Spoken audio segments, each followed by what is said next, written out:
This particular spot. You know. Hope so. I don't, but I hope so. Good, excellent. Excellent.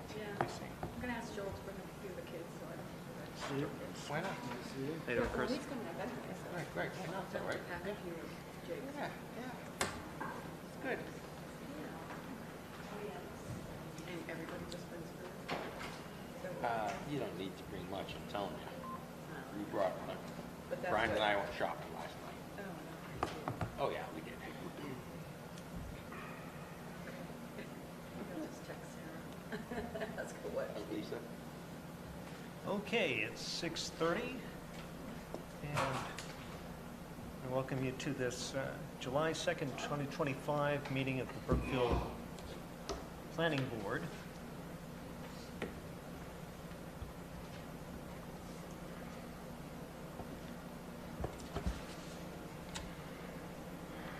We are being recorded, video recorded and live streamed, and the recording will be available on YouTube. We are also doing an audio recording for the purposes of facilitating the creation of minutes. So for that recording, I'd like to have each of the planning board members state your name so that your voice can be recognized on the recording. Steve Carmen. Chris Gorman. Bruce Clark. Lisa Matondi. And Kevin Urkela. Okay, great, thank you. Thank you.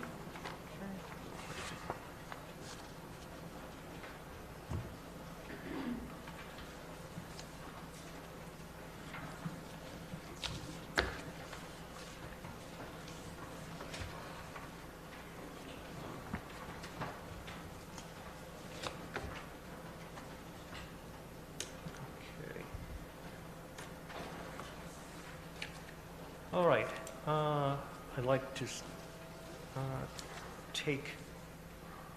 I'd like a motion to take agenda items out of order so that we can look at the A&R applications, seeing as Mr. Levesque is here. Kevin, I'd like to just make note that we received, just because, audio recording separately. 1, 2, 3, 4, 5, 6 open meeting laws in place. And we'll deal with those Yep. Under communications. I just wanted to make sure that we noted. Thank you.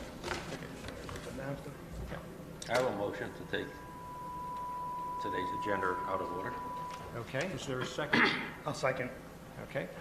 All in favor of the motion to take agenda items out of order, please signify by saying your name and aye. Steve I. Chris, aye. Bruce, aye. Lisa I. Kevin, aye. Okay, great. All right, so then Mr. Levesque, you're up. Yeah, you can take mine. Who's first?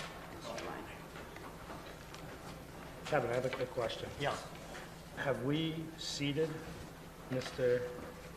Clark? Mr. Clark will be seated for the discussion on the Sun Fusions portion. That he's only to discuss, as the associate member, decisions regarding special permits. So should we take a motion without him in it?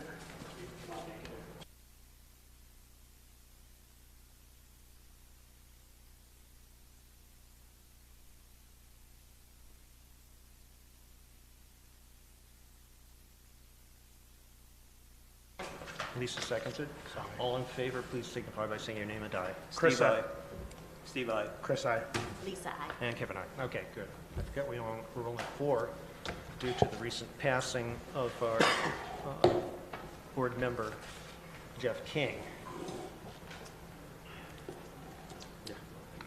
Yeah. Yes. Yep. Okay. So what's the first one that you have for us, Joe? Sure, the first one's going to be Will Rogers, 109 Weber Road. Uh-huh. So just Mr. Rogers owns the Rogers Farm, which is actually just on the other side of the Brookfield Warren line. He also owns a very large lot that's entirely in Brookfield. So what we've done is we've just created a building lot on that lot that he owns. It's about 20 acres and 460. Okay, so that's this one here, Right, yep. proposed lot D. Yep, so this is the overall lot, this is the new lot that we're creating, here's the town line, so this is Brookfield, and then the bottom side would be Warren. Okay, now this lot is, as we can see here, totally located within the bounds of Brookfield. Correct.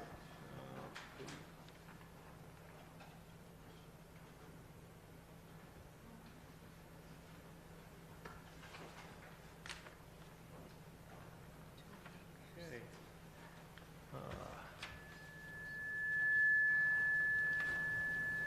Seems a little loud. Yeah. So looking at the elements required on the plan, the locus here in the upper left-hand corner indicates the site. We have regularity factor for proposed lot D of 0.57, which exceeds the required amount by the zoning bylaw. We have a place for our endorsement.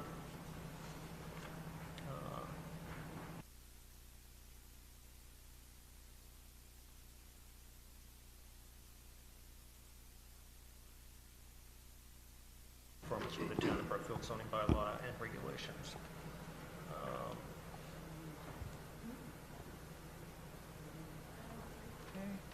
The owner's name and the name of the surveyor and the surveyor's stamp are present. The scale is indicated here as 1 inch equals 100 feet.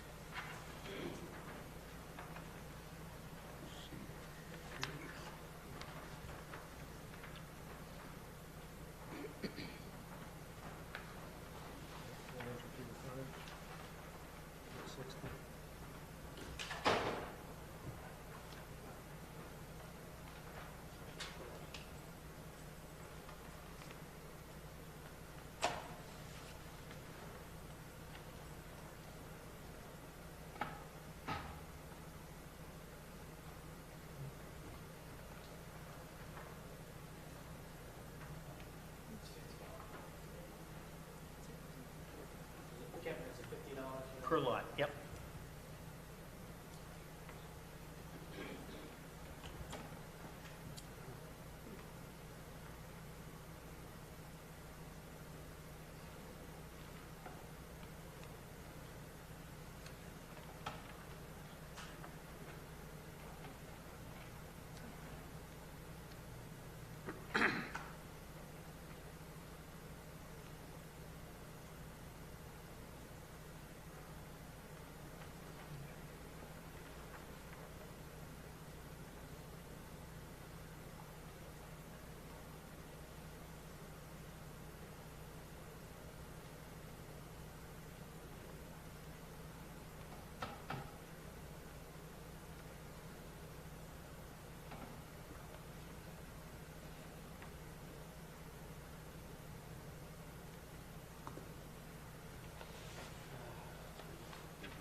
Joe, what's the length of this?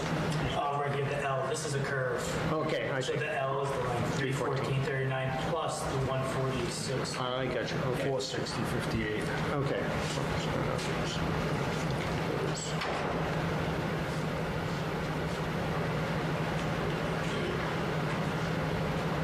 Okay, that's good.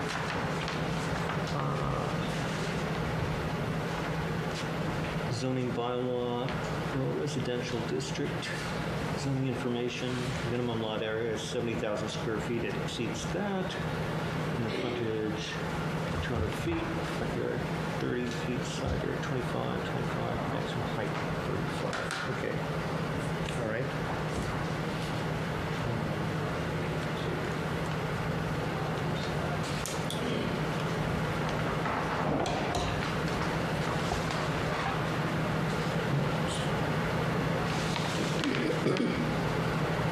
Okay, anybody have any questions about this? Nope. Nope. Okay. Well, then, may I have a motion to approve the, oh, you gave me the check? I did Yeah, right all here. right. And the application. Okay, let me look at the application. I'll make a motion to approve the A and R for 109 Weber Road. I'll second. Okay, this is for Will Rogers. Let's just take that first.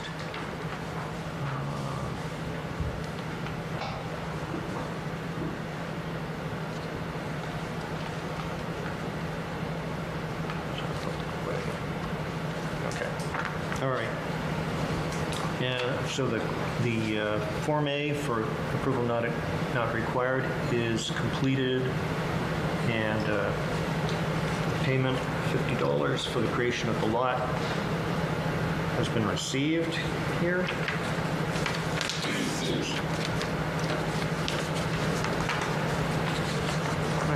Any further discussion? Nope. Nope. Okay. All those in favor of endorsement of the plan as not requiring approval under the subdivision control law, please signify by saying your name and I. Steve, I. Chris, I. Kevin, I. Lisa, I. Okay. All right, so that one is approved. Now let's sign that off while we've got the chance. Can you sign all this? Yes, that's right. Just read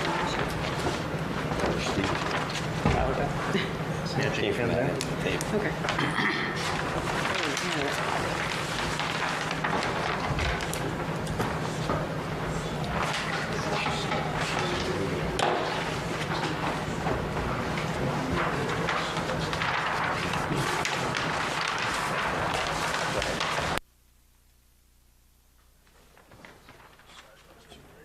Okay.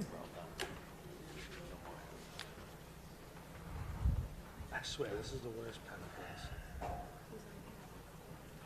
Never to work. I used the left of you. Well, I've got another one. Do I like it?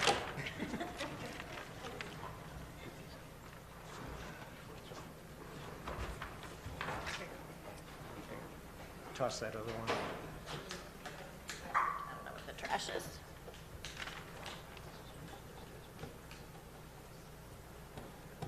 Do you want to look at it? No, that's all right. Close enough.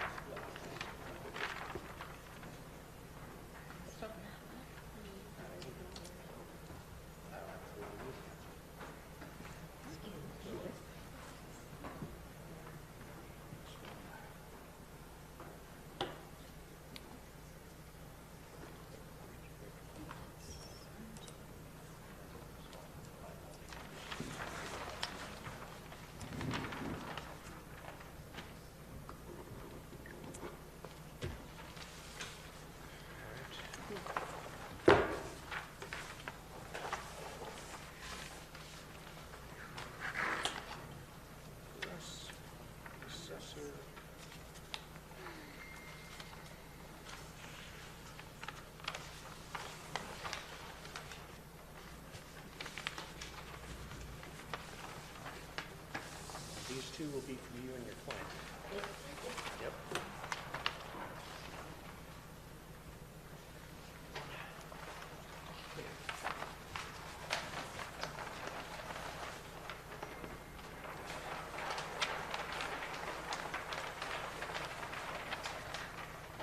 So number 2, in our application, the applicant's name is Cynthia Dugas. Lives at Brookfield, Massachusetts.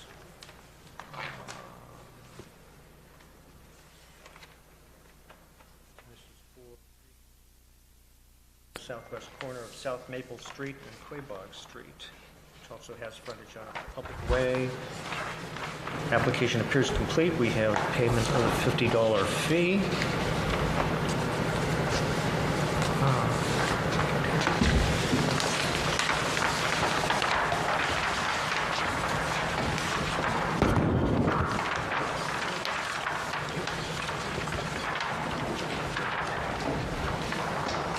Okay, so it's the proposed lot A, is it? Correct. Okay. So it's roughly like a 3.5-ish, I think, existing lot. We're just kind of dividing it in half. Okay. Putting the existing house on its own lot that meets the requirements of the BA zone. Uh-huh, okay. So, let's see, this is the locus map. This is here.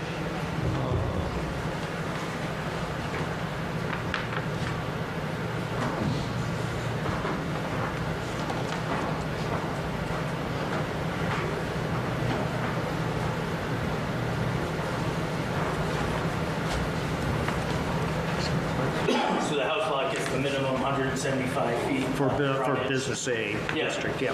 And then we were just over the 35,000, so 35,211 Okay. for the square footage. Okay, great.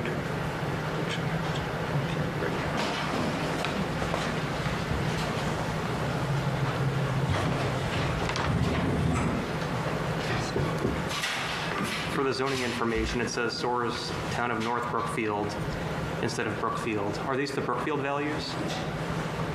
Right here? It says Yeah, I'll cross that. okay. If they are they're your guys. Okay. Okay, let's just double check. It's us. Yeah, let's just double check that. I'll just put a line through it. Let's see.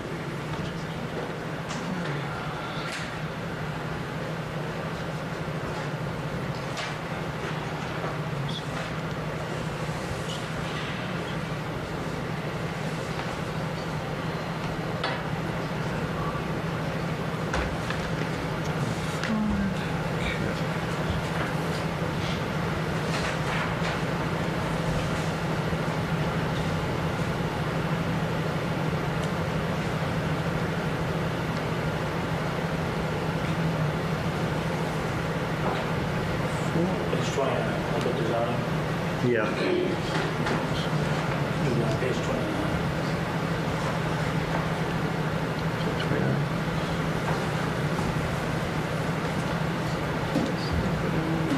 Yeah, no, this version. Yeah. So, let's see, business A, okay, BA is 35,000 feet, minimum frontage 175, 75, 15, and 35. Okay, all right, so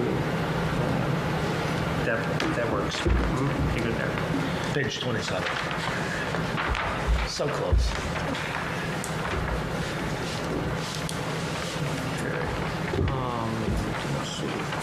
We have Compass Rose, place for endorsement, your name, date, your stamp, name of your company, plan. This says the owner is John Pisiakowski. Yes, so Cynthia Dudas has a power of attorney to handle the matters from John. Ah, That's why I put her as the applicant. I see. Okay, so Pisiakowski is the owner. Uh-huh.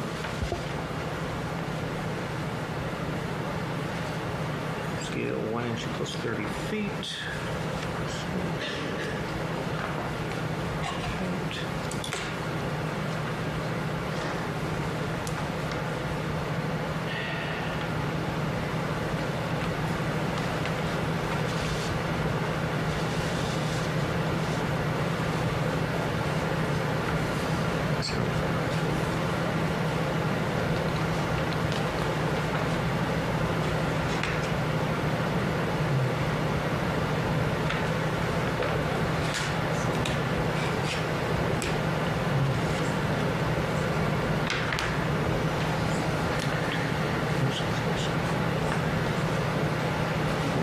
Okay. So to be clear, this is for Lot 5 is what's being cut off here. Lot 5 is what's being cut off here. Yeah, right now, Lot 5 is the entire thing. Okay, So we're just, the remainder, this is the new lot, so this is the remainder of the house. That's the existing house. okay. All right, so, all right, I get what you're saying. yeah. Okay, fine, it's got frontage on the town road, so Yeah. that's good. All right. Any other questions anybody has? Concerns? Have a motion to endorse, approve endorsement of this plan as not requiring approval? What do we do about the north? Do we just, I'm just gonna put a line through it. Yeah. On the plan that gets filed. Okay. All right, well, let's just cross that out right now. Yeah, you, Yeah.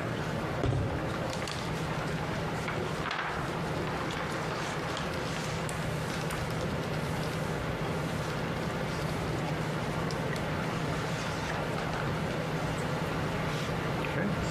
All right. Okay then. All those in favor of endorsement, please signify by saying your name and aye. Sorry, did we get a motion?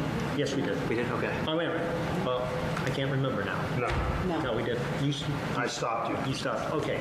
Do you have a motion for me, Chris? I'll make a motion to accept the 47 South Maple Street A&R with the slight alteration Yeah, for endorsement. for endorsement. Okay.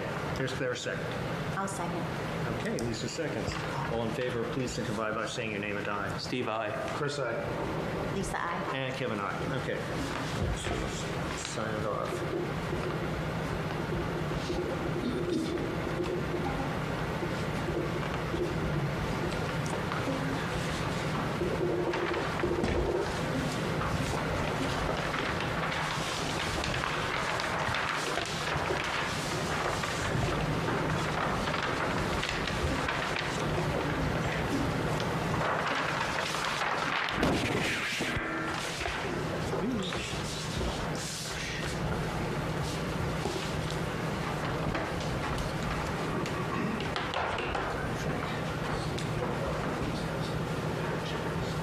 Oh, yeah? They are nice. I've never slept in a day in my life.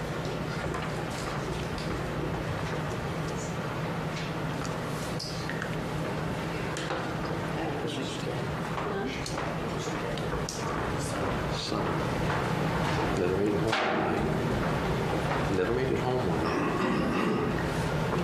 Went to work and I was never made it home. Tired.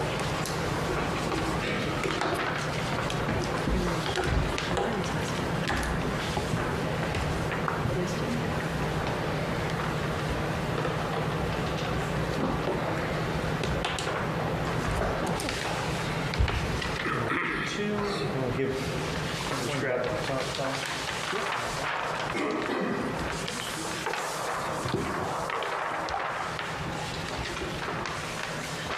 These are for you. thank you, sir.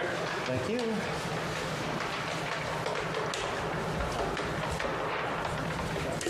Thanks. You too, Joe.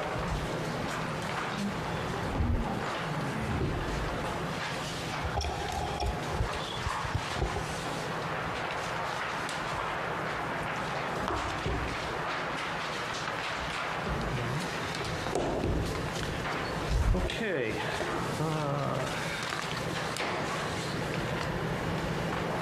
That out of the way.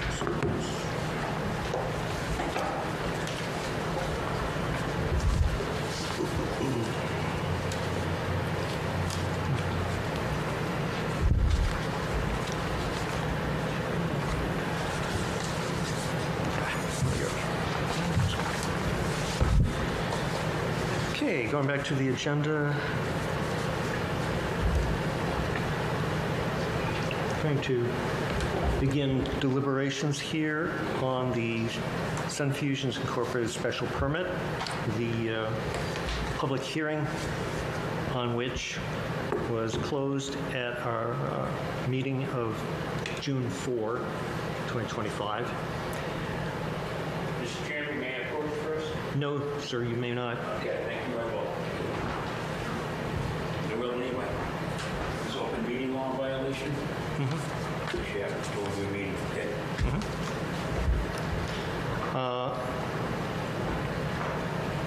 We have, as a board, 90 days from the date at which the public hearing was closed to come to a decision and sign the decision document and file it with the town clerk. So that 90-day clock runs out on September 2. And our regular meeting would be September 3. So we've got some time yet, but not a lot. For this purposes of deliberation on this permit, I'm going to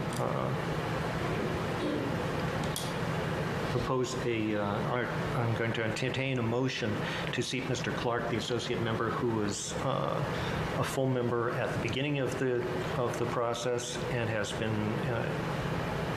in attendance at all of the meetings on this subject from the beginning. May I have a motion on that? What are you looking for a motion? To seat Mr. Clark for the purposes of deliberation on Sun Fusions. Okay. Do we have to wait till 7? Is it? Okay. No, I don't have. Okay, I just wanted to make sure, sorry. I'll make a motion then to seat Bruce Clark as the alternate. Yeah, As the alternate. as the alternate for the purposes of deliberation. For the purposes of on Sun Fusions, yeah. Okay. Is there a second? I'll second. Okay. All those in favor of seating Mr. Clark, please signify by saying aye and your name. Chris, aye. Lisa, aye. Kevin, aye. All those opposed, please signify by saying your name and aye. Steve abstain. Okay, thank you. All right, very good. So there are a number of concerns that were raised during the public hearing that we need to attend to, and a lot of those fall under the... Kevin, Yes. Steve Carmen reclused himself from the meetings himself. Does it hold true now during deliberation? Yes. Yes, because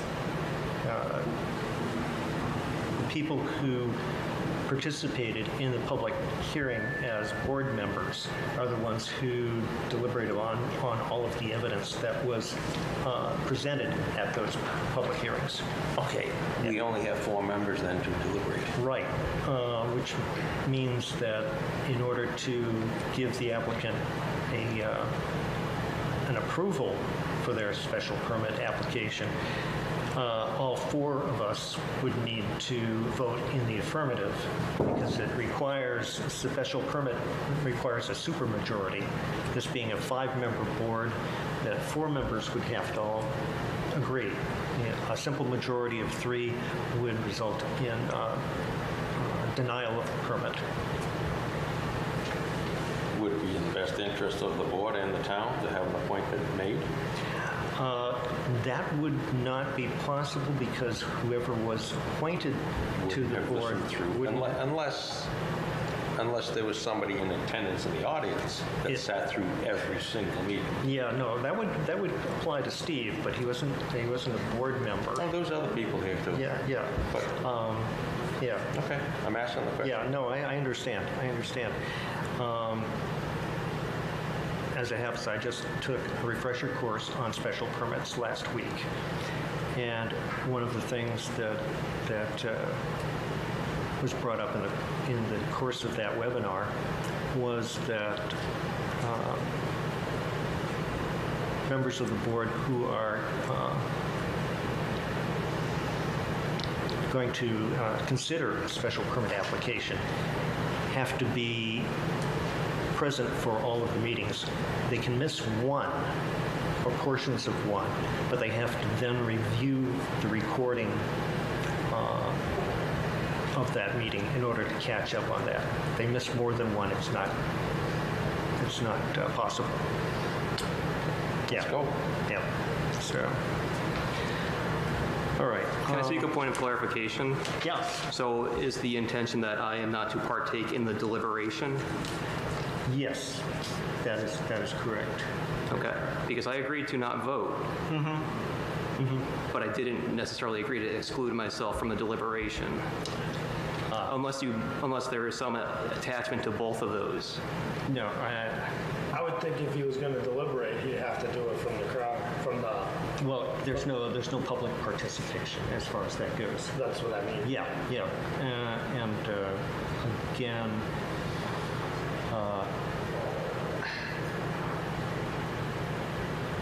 if he's not been part of the board for the entire period, then, Just Saturday. yeah. Our regulations say that in order to vote, the members need to attend all public hearings and continuations thereof. Is there a distinction between vote and deliberation by that wording? It's participation, I think, in the whole process has to be consistent. If you're deliberating on something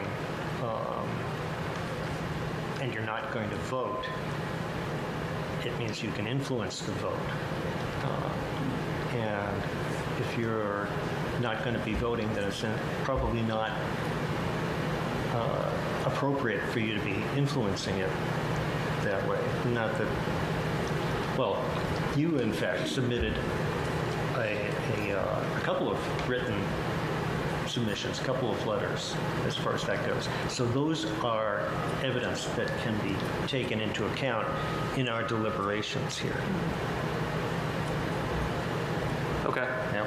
I highly encourage that you do take that under consideration. Okay. All right. Great. All right. All right. So where were we? Yes. Okay. Do we need to continue the meeting first to open? No.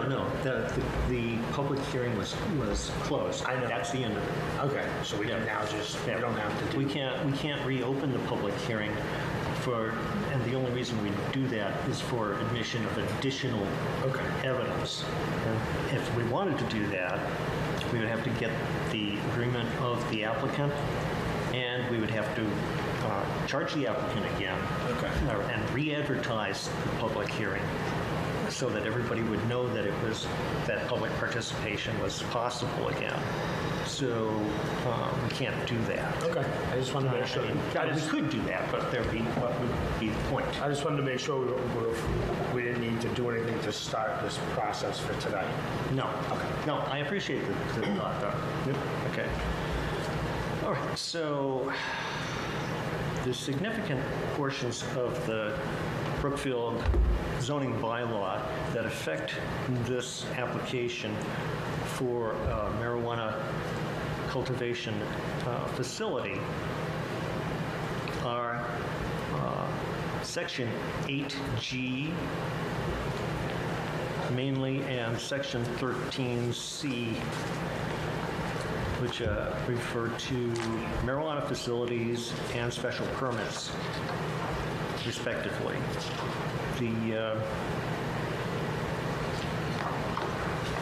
The other portions of the bylaw that are significant for this application include the use regulation table, which describes what sort of uses are possible to approve in the different districts. This application is for a facility to be located in a rural residential district. It includes cultivation of marijuana. It also includes processing, which has been defined by dictionary and also by the Massachusetts Cannabis Control Commission as manufacturing. So one of the first things that I'd like to consider here is the issue of manufacturing. Manufacturing is not allowed in a rural residential district, number one. So in order for that aspect of this application to gain approval, we'd have to waive that provision of the bylaw. Now, that should not be done lightly. because doing that sort of thing amounts to spot zoning, creating a variance which is not allowed by, normally by Massachusetts state law, unless the town has accepted a provision in their zoning bylaw to allow those sorts of variances. That's not something that's encouraged, because then you have inconsistent zoning all over the place. Have we done that? No, Yes. no, we have not. What? They manufacture alcohol at Oakham. Well, that's brewing, that's different. Can I just, what you said, I can't hear you. Microphone, is your microphone on, Lisa? Hello, can you hear me? Not really. I can hear Should you. Yeah, it I is. turn it up? There we are. So what I said was, I think they're manufacturing alcohol at Oakham. We talked about that back when that special permit was issued, and brewing was considered to be historically a farming type of operation. So from that standpoint, it was not considered manufacturing. The state considers it manufacturing. Well, the decision has been taken on that item. We're not required to be consistent from one permit to another Okay. in these things, and the law specifically states that our decisions do not set precedent Okay. for legal Okay. opinions. So if we're commenting in this part right now of the deliberation on manufacturing, what do you think the townspeople in Brookfield considered manufacturing when they voted on the bylaw? Do you think they thought of manufacturing as a tabletop unit inside a building that's the same size as it would be anyway? Or do you think they thought of manufacturing as we're going to build a manufacturing facility in a residential area especially? What do we think the intent of the bylaw was? Was it to stop any and all manufacturing, or to keep things down to a scale? It's a good question. I wasn't here then, so I don't know. I mean, we all know that you cannot write a law that can't be challenged. And zoning is bylaws that can be challenged. Sure. Interpretation. Yeah. It might have been your wife, it might have been her predecessor to the board who may have said that to me. What do you think the people were thinking when they voted in this particular bylaw? Mr. Fromm had stated to us that the Cannabis Control Commission is the one who designated the pressing manufacturing. Pressing of oils as manufacturing. Yeah. If he has stated he's not going to change the size of his building, not going to have any more employees, this is one little unit to the piece of the puzzle that he wishes to endeavor in. Does it, in any form or fashion, does that affect the residential area any more than the rest of the business would? Sure. That's a question that we have to consider. Beyond the actual processing and the processing equipment, what else goes along with that manufacturing? Well, I believe you were the one who stated it. It's pressing of oils. That's the manufacturing that we were presented. And then, as I understand it, the oil is going to be manufactured and put into vape cartridges. I Yeah. didn't, and I guess I'd have to look at the application. Yeah. So it's going to be put into those, and those are going to be would then be distributed somehow to, I'm not sure, wholesalers or retailers. I was under the impression we were pressing oil only. And then putting them into, he said, I think they were small, medium. Well, and they're gonna then go on They would go into into some something kind of a bottle of some sort, you know, a variety of sizes, if I remember correctly. for sale, ready for sale at that point. He wouldn't be selling them No, at no, no, that. not there, right, but- Yeah. Yeah. So, what goes along with that? There may be some more traffic that goes along with that process? Let's see. Well, it could be, but I mean, he's already stated how many employees he has. Yeah. 10 to 12, most of the time, maybe more during harvests. But the more number was mentioned. Yeah, 20. But- Chris, you have any thoughts on this? That wasn't me who made that noise, but, so I agree with what Bruce is saying. It's not going to affect much, but the slippery slope of allowing manufacturing is something I can't get behind. I don't think there should be manufacturing residential, and I know it's not much. From what I've seen, every grow place I've ever been to, they have a separate room for that machine or setup, and it's a room. It's not out in the open. It's its own area. It's not. So I don't think of it as it's just a machine in the corner. I think of it as another entity. It's manufacturing. I don't think it should be in our neighborhoods. If it was zoned differently, then yeah. But it's a good area for it. Everything else fits, but it doesn't fit the zoning bylaw. So I don't think it's a good spot. Yep. That's it. Okay. Lisa, do you have any thoughts on that?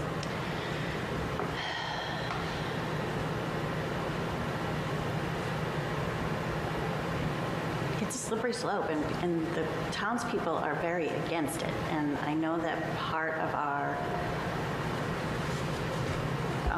obligation is to take into consideration what the townspeople want, you know, and is it legal? Right. And so it's a very difficult decision. I hear, you know, I hear both sides, and it is a very small operation, and this pressing of oil, is that the same as, you know, creating a widget, you know, someplace else? I don't know.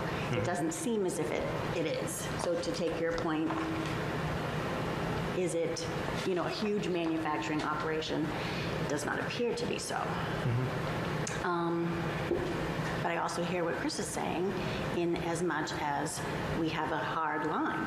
There is to be no manufacturing. The place where I have difficulty is that we've allowed it elsewhere. And I hear what you say. Each application is taken separately. It's an incredibly similar operation in terms of, you know, alcohol and marijuana do the same kind of thing to a person. So the moral objections, I think, are, Yeah. you know, really not pertinent. Right. And so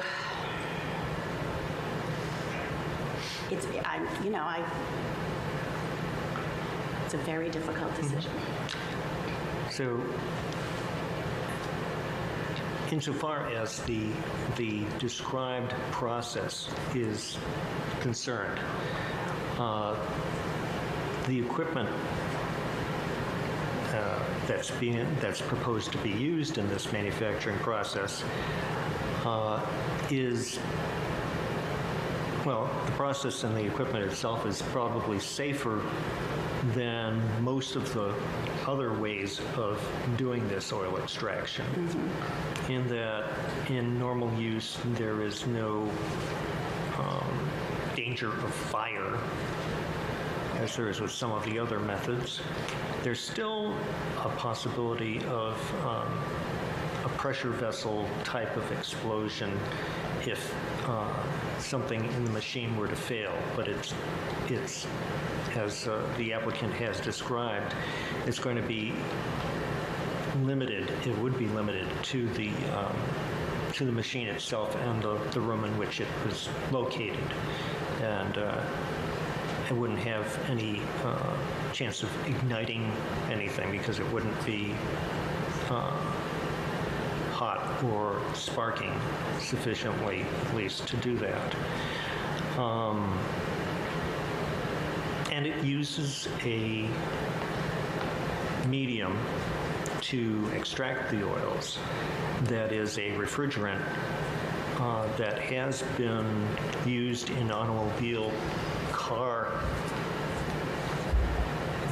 air conditioning systems, but has been replaced by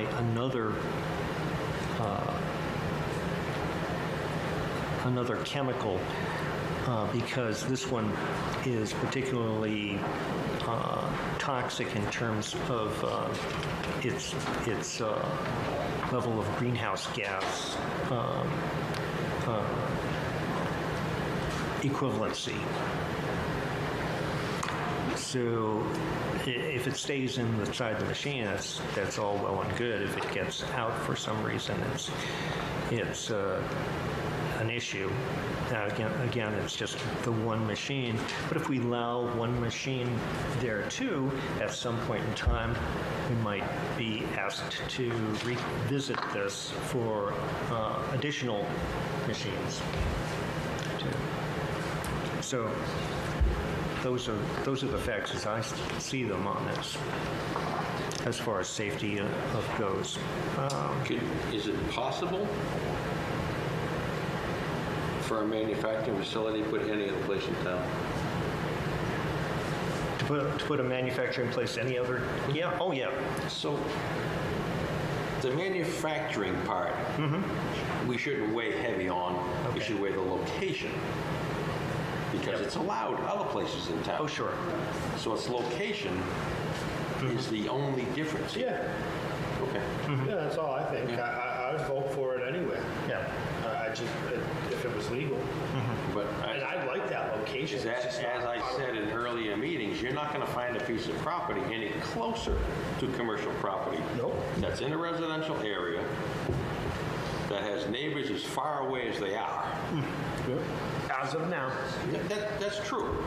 Find a commercial piece of property without neighbors right now. Mill Street. Yeah, you got me there. Find another one, you know? Sorry. This is between us. You know, and what I'm saying is there's many, and I think he's pursued some other spots and it wasn't as nice as a fit. So all I'm getting at is this very well could be the best suited spot, even though it wasn't zoned properly. But what happens when he does it really well? And then Well, that'd be up to us, you. but then he does it really well, and then he wants to add just, putting Well, that- caps in and putting it in a bottle. I guess that'd be up to us. It would be up to us, but we're not going to know about it. So instead of, You have a licensing agreement with somebody. I know, I'm just saying, I'd like to nip it in the butt and no But- manufacturing in residential. I don't think it's a good idea. I understand what you're saying. I'm not even disagreeing with you. Yeah. But you can't speculate on somebody doing something wrong and trying to zone I'm that not- before it ever happens. I'm not speculating that. I'm just saying that it can lead to that when you give somebody Give somebody, the okay to do manufacturing. It turns in from one machine to three machines. well, maybe that's what we would have to step in beforehand. Yeah. What was applied for is all we're gonna grant. And if he might, I heard one machine, Yep. okay? And that's what we put in the permit, one machine. That guy's suing us for crying out loud. You could do that. Well, hey, you ever been sued by the town? And that's that. So, Yeah, no, I remember, excuse me, I remember when we were drawing up this marijuana bylaw, that there was a lot of discussion about whether or not to allow manufacturing in residential zones. And the members of the board at that time were pretty unanimous in saying that that was not something that we wanted to do. So, and we had a general idea at the time of what that would entail as far as what manufacturing of marijuana products would entail, but nothing specific. Still, we said that this is probably the best way to go. I would hate to see an applicant come forward with another application for an extraction place in a commercially zoned spot. Maybe then, but then he can do the business that he's going to be doing for that setup. No, I'm just saying. Instead of him just doing extraction, he might do the extraction and manufacturing, the actual manufacturing. Because don't forget, you extract it, you still got to put it in a bottle. You still got to. It's a separate. It's not just the extraction that we know. It's still going to get to a bottle. It's still going to get to whatever. Next process could be putting it in cartridge. I'm just saying. And if he wants to do an extraction, then he can have another facility that's just going to deal with that, or however that works. So that's my point. Yeah. Does Brookfield want 2 facilities? Yeah, in the right neighborhoods. Okay. I mean, that's what I think. I think it's a great spot for it, it's just not zoned. Yeah, according to the zoning bylaw, the use table, section 4D, marijuana product manufacturing is only allowed in business B and by special permit again. So,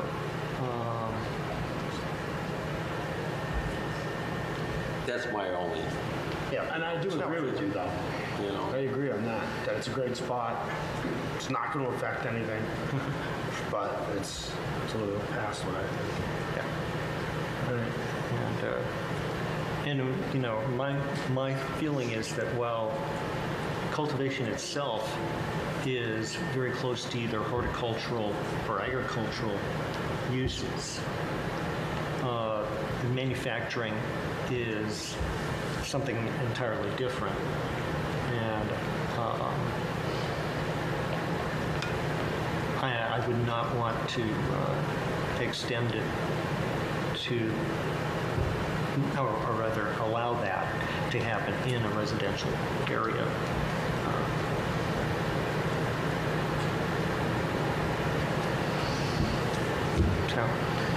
All right, so Do we vote this in we pieces? can vote on this just so that we have a way forward. It doesn't That's right. affect No, the that's final right. Yeah. vote on the permit as a whole. But all those in favor, well, may I have a No, motion? don't even motion it that way. No, don't even motion. No, So we just have a Consensus. consensus vote. Okay, fine. That work for you, Chris? Yeah. Lisa? Okay. Then we can at least move off of one topic. Yeah, exactly. Right. All right, so what I'm hearing is the agreement is generally by the majority not to approve manufacturing processes. I am a no. I'm a with control. Yes, with control. Yes, with control. I too am, yes. Yes, with control? Okay. All right, well, I'm no, and Chris is no, so it's a tie. So it fails for lack of a majority. All right. We good? We can move on from there? Okay. So that eliminates a lot of questions about waivers of this, that, and the other thing in the zoning bylaw.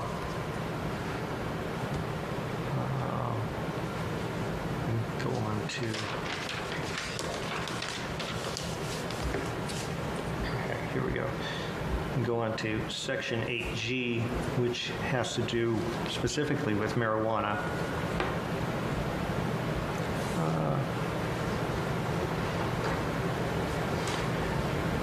The application requirements for marijuana facilities.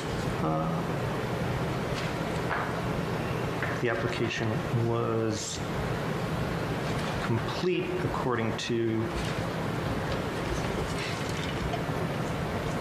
what we've received and what's required in the bylaw.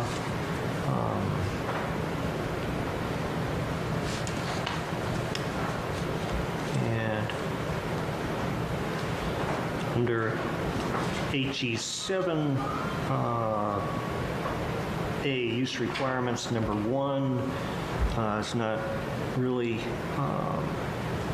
germane to the proposed facility because it's cultivation, not retail or consumption. And this particular clause in the bylaw is also part of the regulations that have been issued by the CCC. So that's marijuana facilities shall provide the special permit granting authority and all abutters located within 500 feet of the marijuana facility site with the name, phone number, and email address of an on-site community relations staff person to whom one can provide notice if there are operating problems associated with the establishment. Okay, that's a requirement. We probably should state that in the conditions if we approve the cultivation aspect of this application. And then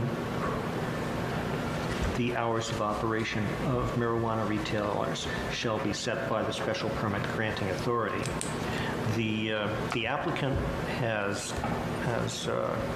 in his submission expressed an interest in having the hours of operation to be 7 a.m. to 7 p.m. Monday through Sunday. So continuous. It's a growing facility, so somebody has to be there every day for some period of time. And we can specify different hours during the construction period, so that I think that's good hours. you know, I think those are good hours. for construction. Yeah. Okay. I was just concerned about noise. Past 5. Past 5. 7 to 5, yeah. Past 5 or too early in the morning for people living in the neighborhood. 7 o'clock?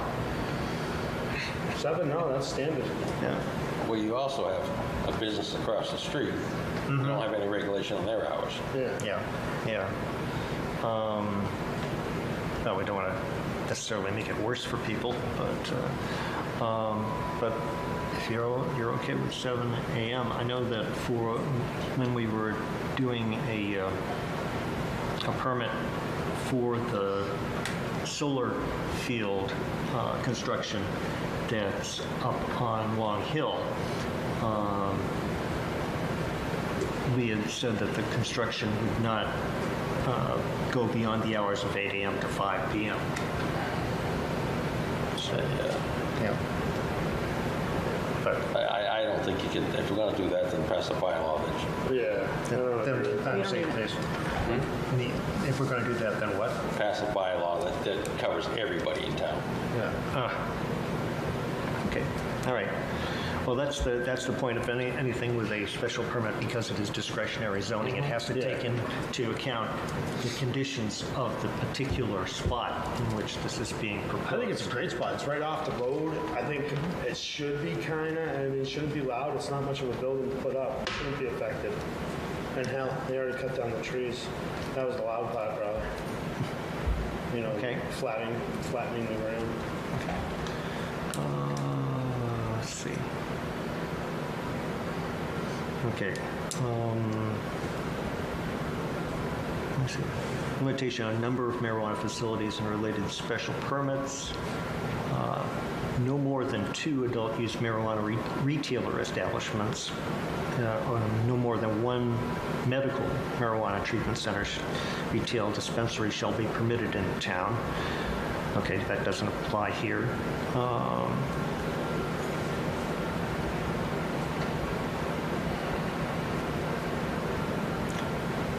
The last sentence, but no single applicant shall be granted more than 1 special permit for operating a marijuana facility. So in that that clause, that's, at this point, it's irrelevant. That's something that we might have to revisit at some point, but not now, because he's only asking for the one permit. Let's see.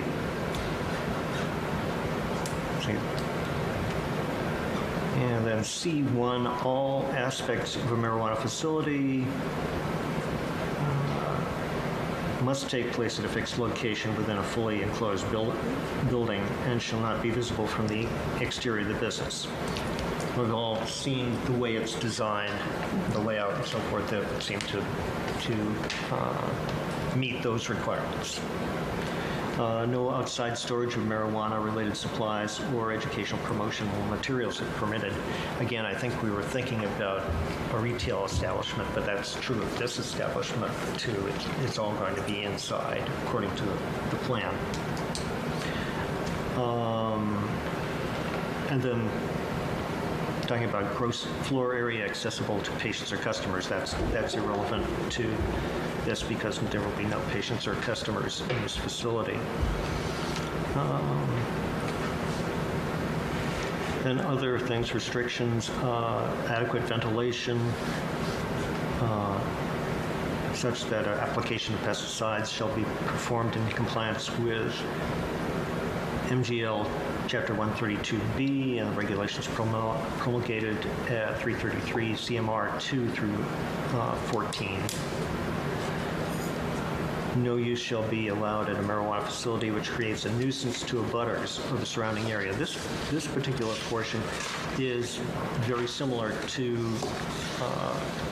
one of the findings that's required for special permits in general. You can't have hazards such as fire, explosion, fumes, gas, smoke, odors of noxious dust, vapors, offensive sound and vibration, flashes, glare, objectionable effluent, or electrical interference that may impair the normal use and peaceful enjoyment of any property, structure, or dwelling in the area. That's essentially the same as what's in the section on special permits, generally speaking.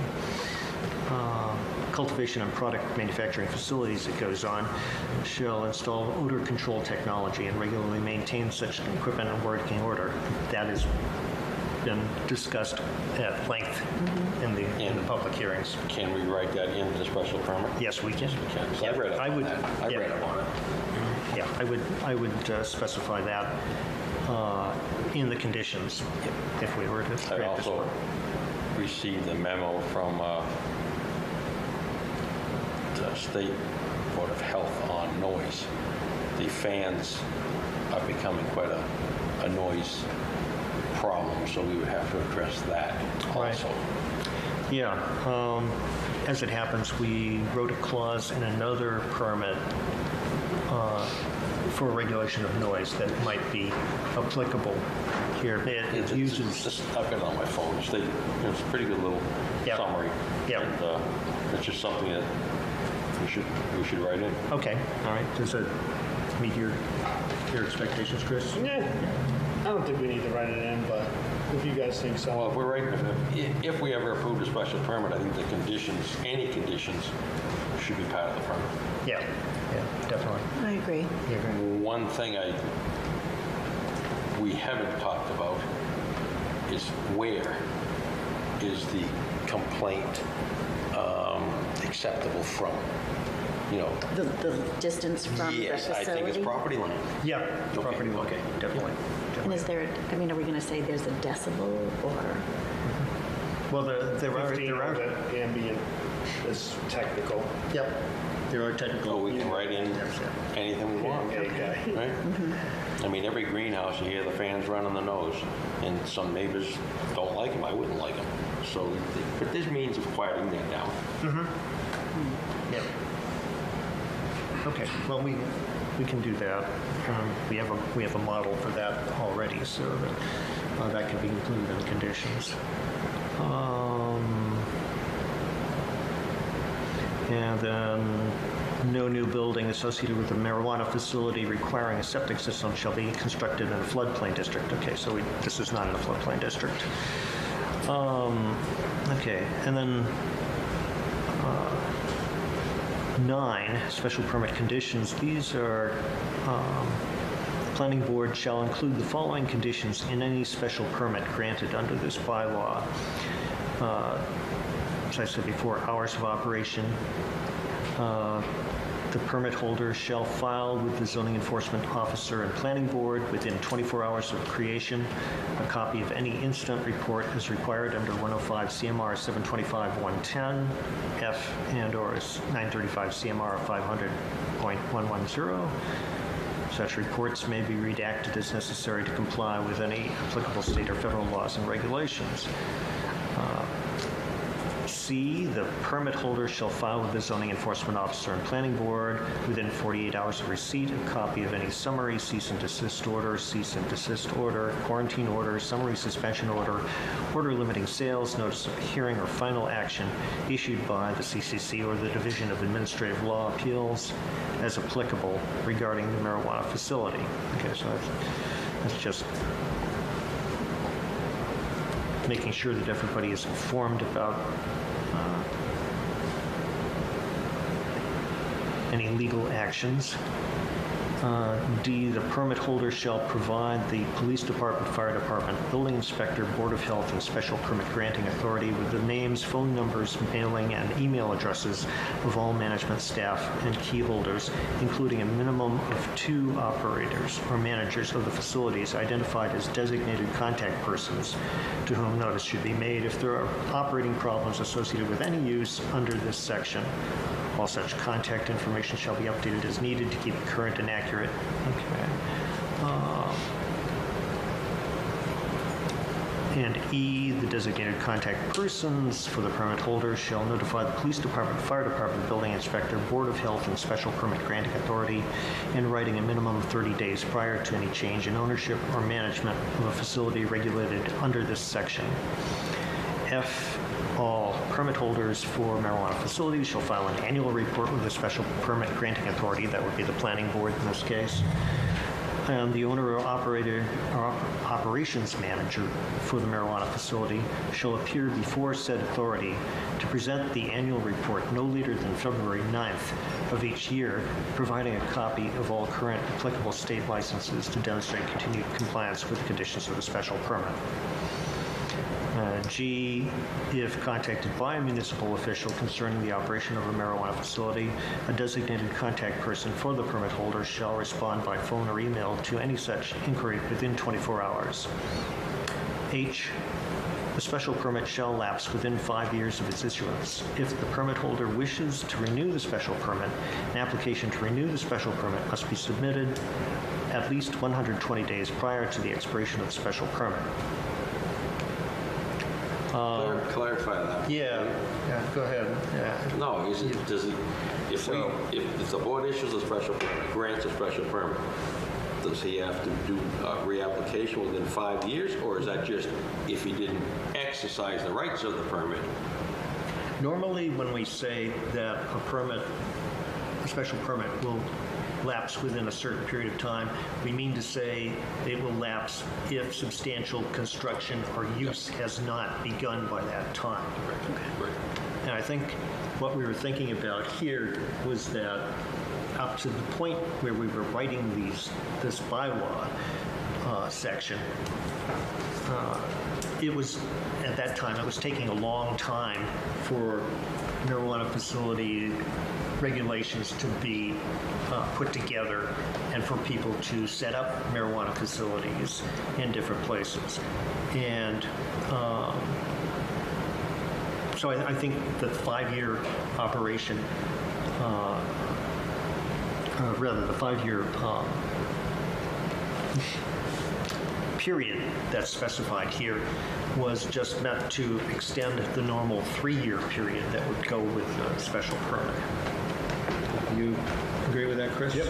Yes. So clarify to me what happens at the end of 5 years. If they haven't made significant, substantial progress in either in construction of the facility or in operation of the facility, if it's been constructed, then the permit lapses and they have to reapply.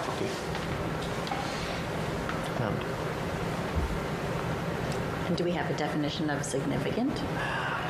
That's, it's at our discretion what we believe to be significant. Is it normal procedure for an applicant to come back in and ask for an extension before the deadline? It's a possibility for them to do They came that. back for, ZP battery. yep, the battery, in which I voted no twice. Yeah. But yeah, it doesn't happen a lot, but it had happened. But that would be the typical move. Before your special permit expires, come back in and ask for an extension. Right. And in fact, there's another clause here, I remember, that addresses exactly that, but we'll get to that. Well, that makes, it says that the special permit application to renew, which is essentially the same as applying for a brand new special permit, must be submitted at least 120 days prior to the expiration of the special permit. So they'd have to do it then. Special permit shall be limited to the current applicant, shall lapse if the permit holder ceases operating the marijuana facility. So they stop operating it, or they transfer the facility to somebody else. That permit goes away, and whoever received the facility then has to apply. So Sun Fusions is the name and the only name. Right. That would be attached to a special permit if so granted. Exactly. The special permit shall lapse upon the expiration or termination of the applicant's registration by the CCC. Kind of goes without saying. And K, the permit holder shall notify the zoning enforcement officer and planning board in writing within 48 hours of the cessation of operation of the marijuana facility by the permit holder, or the expiration or termination of the permit holder's registration with the CCC. So that goes along with the prior two sections there, or subsections, I should say.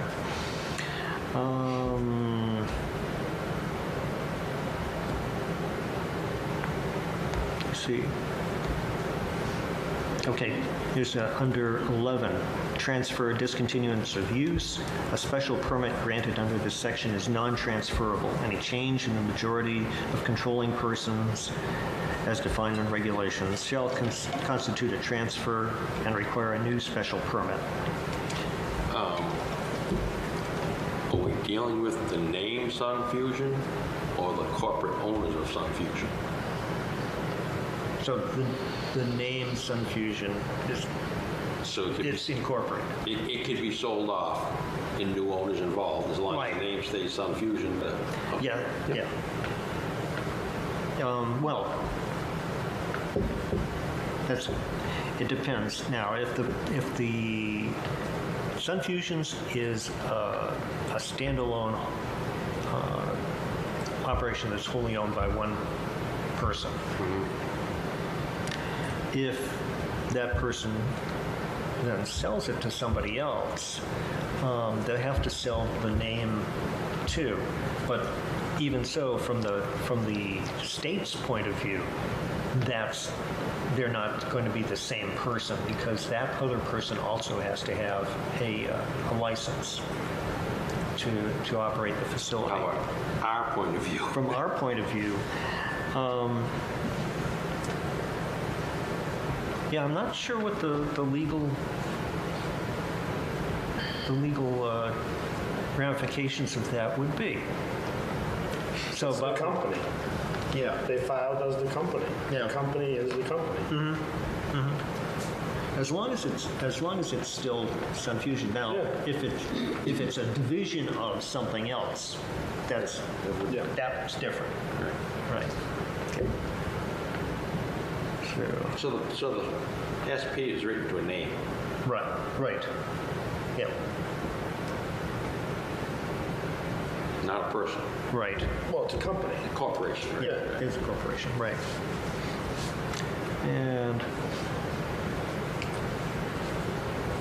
And then a permit holder under this section shall be required to remove all material, plants, equipment, and other paraphernalia upon registration or licensure revocation, expiration, termination, relocation to a new site, or any other cessation of operation is regulated by the CCC in compliance with applicable state regulations.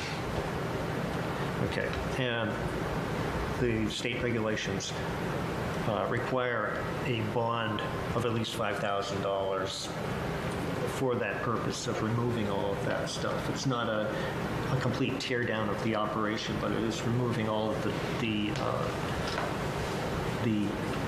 stuff that's related to marijuana from the place and cleaning it up. And the planning board require a bond for a number of, for a set time, maybe a year, maybe 2 years, to make sure there is no problem with odor or noise. We can. We can't. Yep. Okay. And we've done that with solar power generating arrays. So we want to specify that we get an estimate on that from probably the town's consulting engineer. So we can do that. But yeah, that's something that we could require. And that bond would be worked up. We'd review it, decide if it was appropriate based on what the engineer has estimated would be necessary. And then the select board would have to sign the document because we can't sign for the town.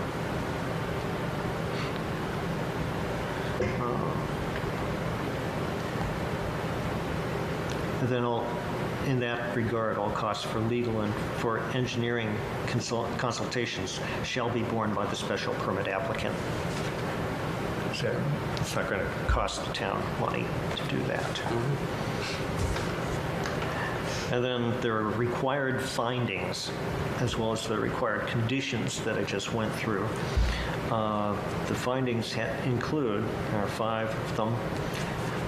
The facility is designed to minimize any adverse impacts on abutters and other parties in interest, as defined in MGL Chapter 40A, Section 11. Okay, well that's again the reiteration of the statement about noise and odors and other objectionable Light pollution, yeah. things. Yeah, light pollution, exactly. The facility has received a provisional certificate of registration or provisional license from the CCC and is in compliance with all applicable state laws and regulations. That hasn't happened yet. That hasn't happened yet. Frankly, it's not something that at this point that the applicant has control over. They've made their submission. It's just a matter of being in the queue for consideration. They haven't come up for that yet because there are a number of other facilities ahead of them by means of preferential treatment. They fall into a preferential class, or their application is being expedited for some reason. But the application has been filed. This finding is something that we would have to modify or waive in order to be able to grant a permit for this. Well, we could just put condition upon. We can't really condition it. There's a problem. We can't condition granting of a special permit on the action of another board or committee, because each board and committee has its own timetable, has its own area of expertise and authority. So we can't say that, well, our authority is going to be subject to the decision or the whims or the timetable of another committee. But the actual granting would be predicated on the state? So the it- special permit is absolutely no good Right. without the state's licensing. That's right. That's Yeah, so right. that's- So So it's a moot point? it could be, yeah, it would be a moot point if there were no Right. final licensure. Okay. You know, So we can grant the special permit, and then if the state said no, then it wouldn't matter. And if the state said yes, we could say that we want to have a copy of that Okay. licensure. What if, hypothetically, it took the state more than 5 years? Hopefully, the applicant would have the foresight to apply for an extension. Okay. Yeah. Yeah, that would just be unforeseen.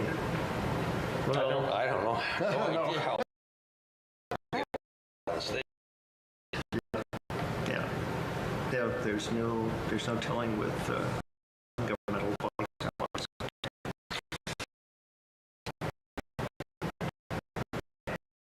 Something that have to modify or waive in this case.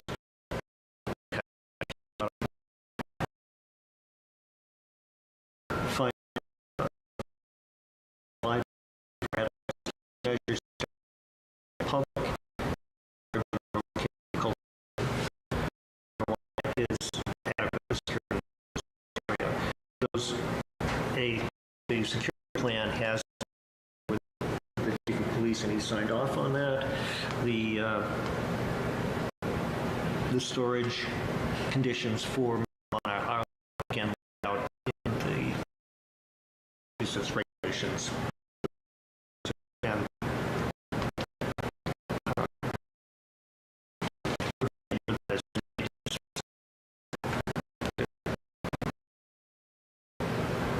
and then final finding that is required by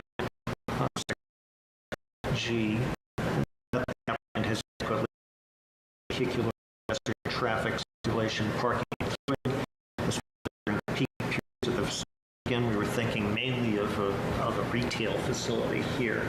There's not going to be a lot of traffic. We're going to have people coming in to work in the morning, going home at night, pretty much after 7 or at 7, thereabouts.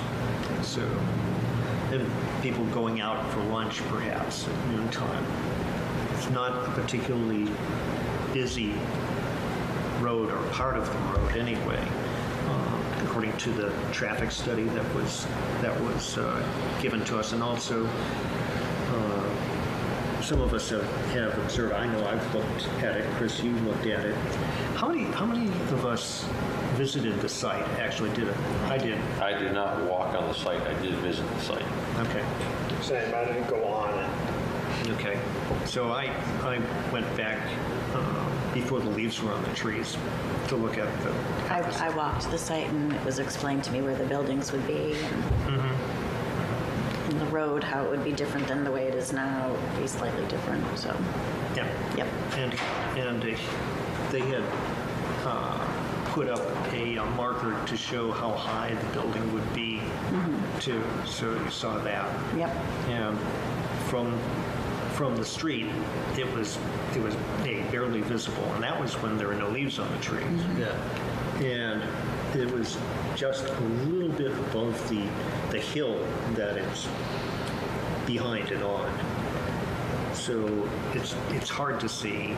You'd have to intentionally look for it. It's not something that's going to intrude upon people's vision. If there are people who can see it and are bothered by that during the winter time, I would think that the applicant would be able to screen it with some evergreen plantings or something like that. We could make that our recommendations on a special permit to keep vegetation street side of the property. Yeah, I don't see a point. Neither do I, but I mean, I would- they've done it before. Yeah, we can just say that the vegetation should be maintained in a manner that creates a buffer.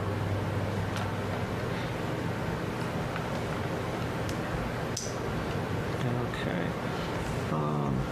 And those are the required findings and conditions under Section 8G for marijuana facilities. And again, looking at Section 13, the ones that are the regulations, or the part that deals with special permits in general.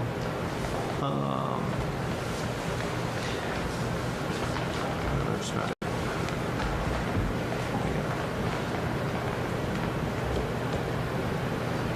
Okay. So just to reiterate, special permits are intended to provide detailed review of certain uses and structures which may have substantial impact upon abutters, traffic utility systems, the character of the town, and public services. Special permit review process is intended to ensure a harmonious relationship between proposed development and its surroundings and ensure that proposals are consistent with the purpose and intent of this bylaw.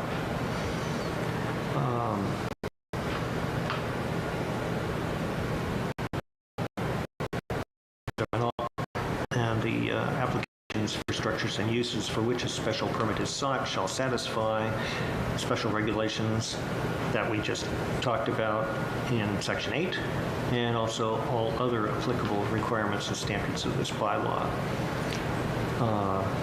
Let's see.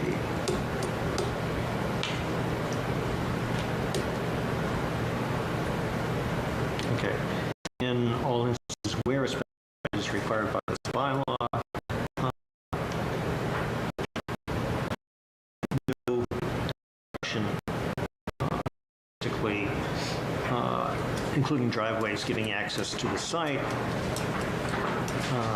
that be established, used, or changed except in conformity with the permit.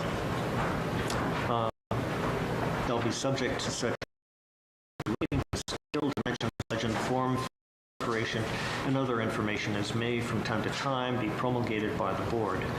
The board may require additional information in order to review an application adequately and make a decision. Okay. So this particular also requires review of the site plan because it involves constructing of more than 500 square feet of floor area or site alteration involving more than 2,000 square feet of area. And the plan should be designed in a manner that considers the qualities of the specific location, including road configurations, topography, and the proposed land use building, adequate access to fire and circles and equipment. So that he has. He's spoken with the fire chief and the police chief on that. And I asked the police chief myself, and he said he had discussed it and had no issues with it, but there was room. Ensure adequate design of utilities and storm drainage systems consistent with the functional requirements of the subdivision rules and regulations. Well, it's not subdivision, but the stormwater management plan that was from TEC was approved by our consulting engineer. So it adequately meeting the tests for the bylaw.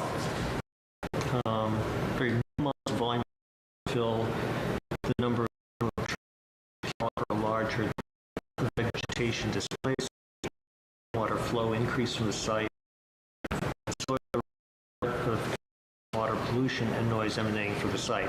Okay, so that's very similar to other findings that we've already talked about too, but volume cut and fill, the cut and fill was done before I visited the site.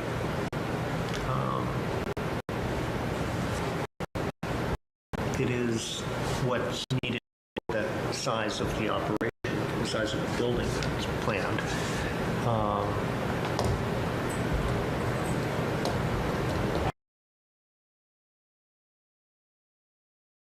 It's the way it is now. I don't think there's anything that I guess that would have to have been, who did the cut and fill? Yeah, Was it Sun Fusion or was it the owner of the property? that I don't know. That I don't know.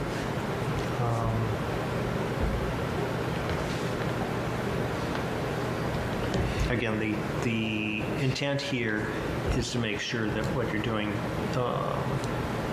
is not going to result in an unintended landslide, or something down the hill. I've had experience with that, driving in my car, turning a corner and running right into a landslide of mud from somebody who had been filling with something without a permit. So, Well, that's what we have Concom for too. yeah.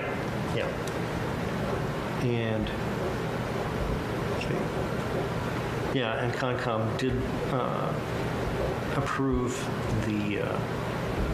did issue an approval of the pathway of the access road. That it's not violating the wetlands that were next door to it. And I have that in their minutes from May 2024.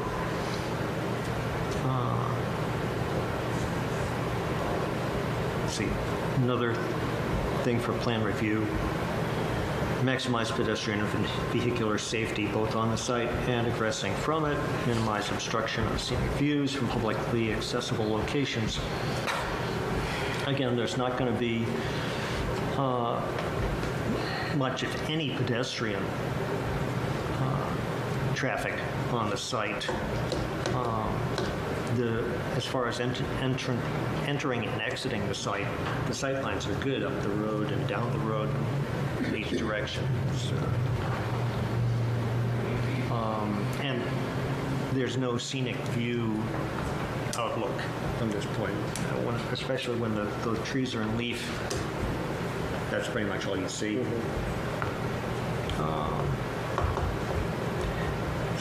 Minimize visual intrusion by controlling the visibility of parking, storage, or other outdoor service areas viewed from public ways or premises residentially used or zoned, similar to one of the requirements in Section 8. Again, we talked about that. That portion of the plan is back far away, enough away from the street and behind the hill and roadside trees, so that it's not visible from the road. Minimize glare from headlights through plantings or other screenings. So, not a lot of traffic to go along with headlights, so it doesn't seem to be an issue. Minimize lighting intrusion onto public ways and abutting properties. So we talked a lot about how the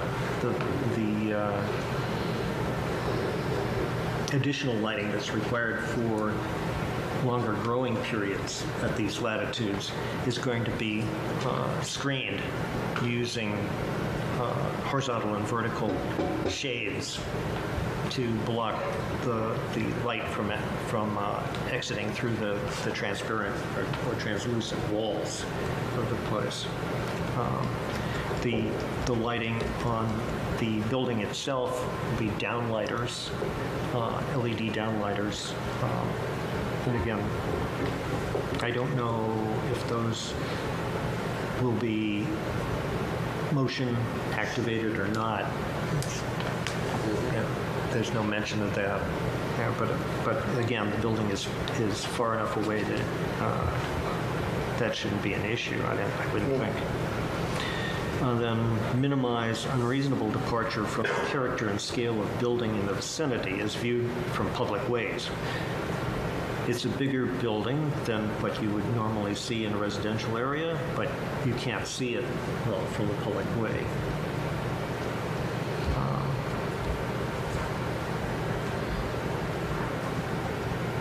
And then, let's see, conditions, safeguards, and limitations. Talked about that, and including, they may include, among other matters and subjects,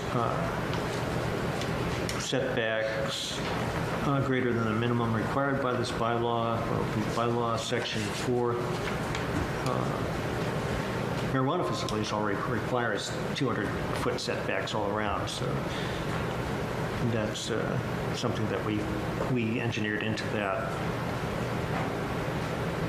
Screening of parking areas or other parts of the premises from adjoining premises or from the streets by specified walls, fences, planting, or other such devices. Okay, well, there's a lot, as we said, there's a lot of natural screening there. There will be a gate at the entrance to the driveway on the by the side of the road. The applicant agent has said to me that it will be a gate that will look like a residential gate and not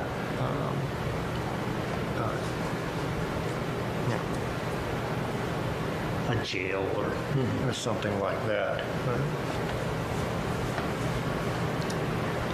The use will, let's see. Limitations of size, number of occupants, method or time of operation or extent of facilities. We talked a little bit about that already. Modifications of the exterior design or appearance of buildings, structures, signs, or landscape materials.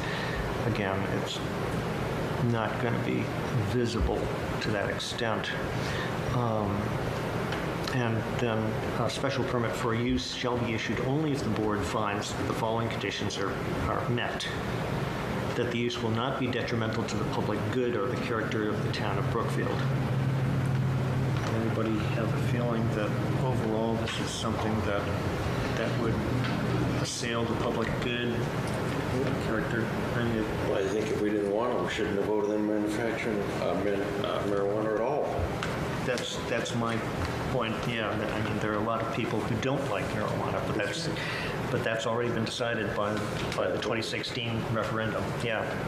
So it's not like we do have a clause, and specifically in the zoning bylaw, outlawing exotic dancing facilities. So.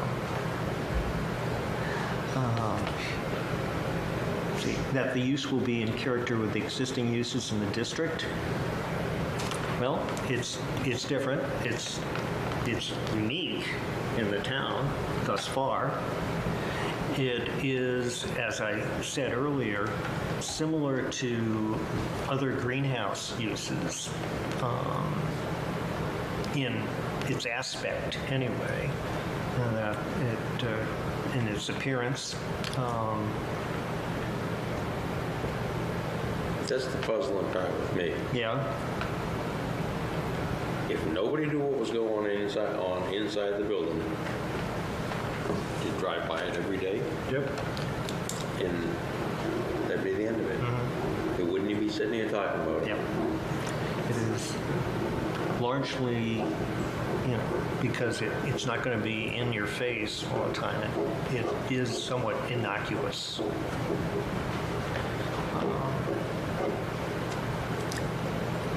That the use will not create a significant traffic hazard or create excessive congestion on major or minor streets. We talked a little bit about that. Anybody have anything to add in that regard? Sufficient off-street parking will be provided. That the use will not be offensive, dangerous, or harmful to abutters or the general public. Again, due to excessive noise, odor, vibration, dust, ash, smoke, water pollution, or for any other similar reasons. So it's important that we write, if we do vote to approve this special permit for cultivation, that we write conditions in that will specifically address this. Some of them already are required by the bylaw. It's for very important. Yeah. Yeah. That's I think, for me, if I were an abutter of this, that would be the main concern Absolutely. of this. That the new use will be sufficiently landscaped and situated to buffer it. We talked about that. that the use can be adequately serviced by water, sewage disposal facilities, and other necessary utilities, and be efficiently provided with public services. So the only utilities that they're going to need to bring on site are electricity and telephone. The water will be provided by wells. There'll be a on-site septic system.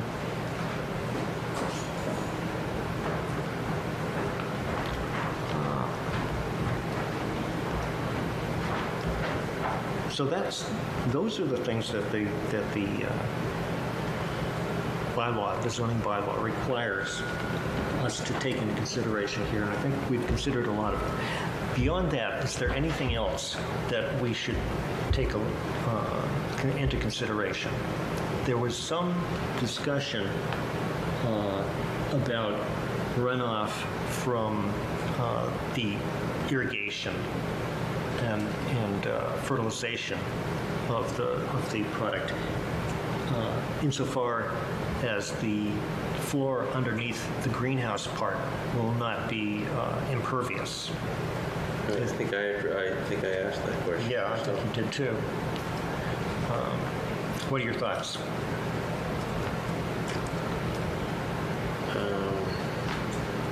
There again, if it was a common greenhouse, would we be talking about this at all? They No. both fertilize their plants, one strictly organic, one can be chemical fertilizers.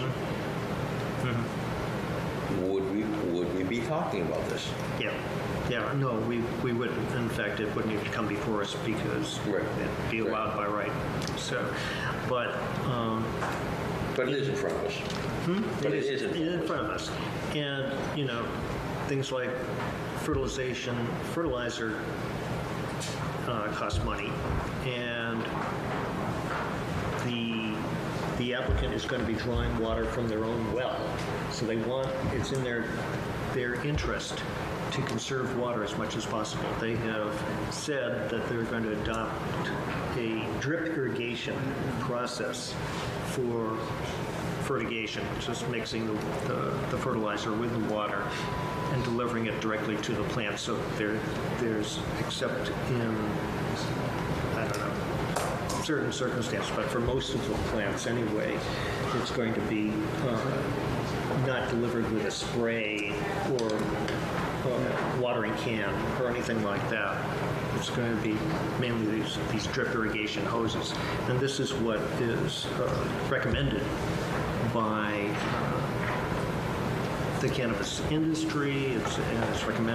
It's actually recommended for general horticulture and agriculture by the UMass Extension Service.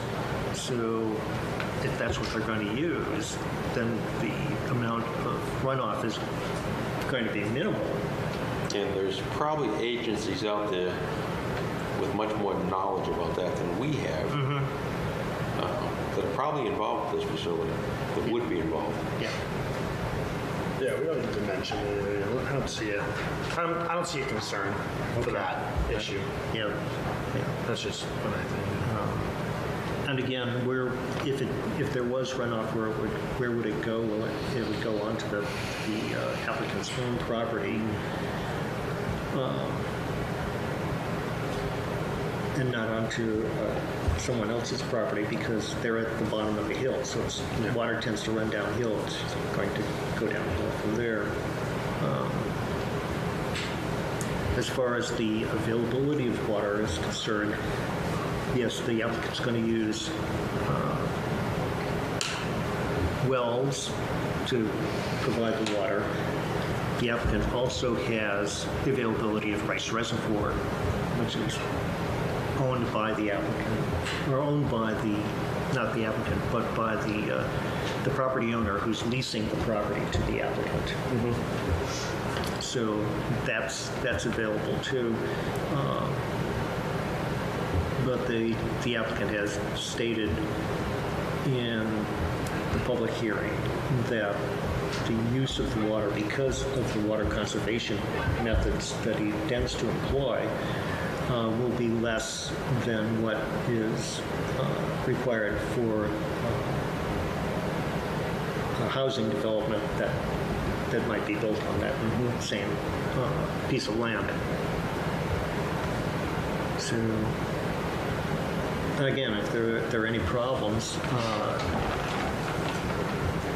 the operation would have to be shut down.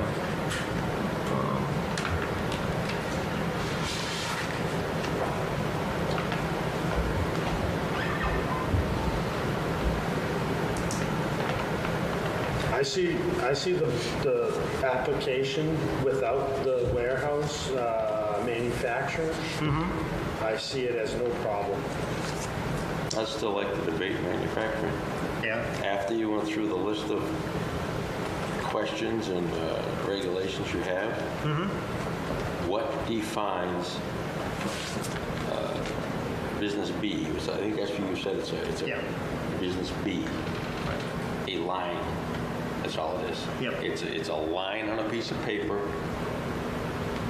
I've said it 4 or 5 times at this meeting. You've got industrial properties directly across the street. Commercial. Yeah. Yeah. I just don't think a line should define something. Yeah. It's not in the middle, all by itself sitting someplace. It's right next to a very commercial piece of property. Yeah. You've said it yourself tonight that you'll barely be able to see the building. Yeah. I know the people's voted in a zoning package with that bylaw in place. But I don't see the harm in it. Yeah. It's a brewery, you voted for manufacturing of that. As far as the neighborhood's concerned, and I'm not talking bad about the place at all, believe me, I'm not. Much more invasive to the community at large than this place will ever be. Yeah, yeah, and I know what you're talking about, and that was a grandfathered facility that. The grandfather farm, Yeah. it was. Yeah. It's Yeah. not a farm anymore. No. And it's a nice place, it's nice. But I'm thinking about the place across 148 too. Yes. Yeah. Yeah, so that existed and that was in operation prior to acceptance of the zoning act by the town. So it goes on. But now that we do have zoning, a lot of people have moved here, built their homes with the anticipation, with the expectation that a certain degree of quality of life will be available. And if we're going to make an exception here via the special permit process, we have to be certain that there is, with a high degree of certainty, that there's not going to be any intrusion upon that quality of life for these folks. Well, I say if you want to vote down the special permit application as a whole, that's one thing.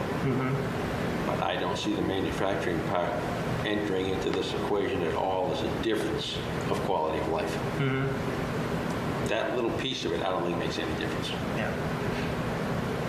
I don't see it as any other issue, but it's a bylaw. That's the only reason I would not want it there. It's a bylaw. It's not manufacturing, and it's not approved for manufacturing. But as Lisa has stated, there's another facility in town that the planning board did approve. Yeah, but this is now. I don't look backwards at everything because it's like I gotta hold the line at some point. And this is a line that we talked about 2 years ago. We were here for many of. This has been 4 years, 3 years. Yeah. But that line was never moved. Never moved. Manufacturing not allowed. And that's the only reason. Otherwise, it's a perfect spot. That's my fear. I know. That's my fear. One without the other may just mean there's another on its way. Yeah, but it's in a legal spot. I understand, yeah. I'd rather. either. Are we voting tonight, or do we have to write it up first? Well, we could vote and then write up the decision document, and then we'd have to review that and vote to accept it the way we did for Yeah. the special permit that we did last month. And at that point, we have to write up and review and accept the decision document within 14 days of the vote to approve, if that were the case, because that's the time period within which it has to be filed with the town clerk. So if we hold off, would you be able to have that paperwork for next meeting? And we could vote next meeting? And Oh, then yeah, sign? sure. Oh, sure. I mean, we've got plenty of time before the deadline hits. The drop dead date is September 2. I think that's the best. I think it's the best way. We all know where we kind of feel, Well, stand. yeah, we should, if Kevin's going to write the document, then we got to send him in the right direction. So we need to vote on it tonight, don't we? In the past, we have taken a consensus of the board and then drawn up a draft document and decided if all the conditions are included, that we want to have included, that if it meets our intentions, we could then approve the draft and sign it. And I can't think of anything that would sway my mind one way or the other at this point. No, not on mine. However, from my personal standpoint, though, I'm going to be the one writing that instrument. And if we're going to vote it down, I don't want to spend the time writing it. Honestly. That's why we should have a strong consensus vote. Yeah. That's why I actually thought the fifth person should be here. I'm voting it down. You're voting. The manufacturer. Oh, the manufacturing. Yeah. Yeah, well, we can, the way, The other part. right. Oh, yeah. I mean, like I said, if we didn't want to include manufacturing parts, we could condition that the manufacturing would be done at this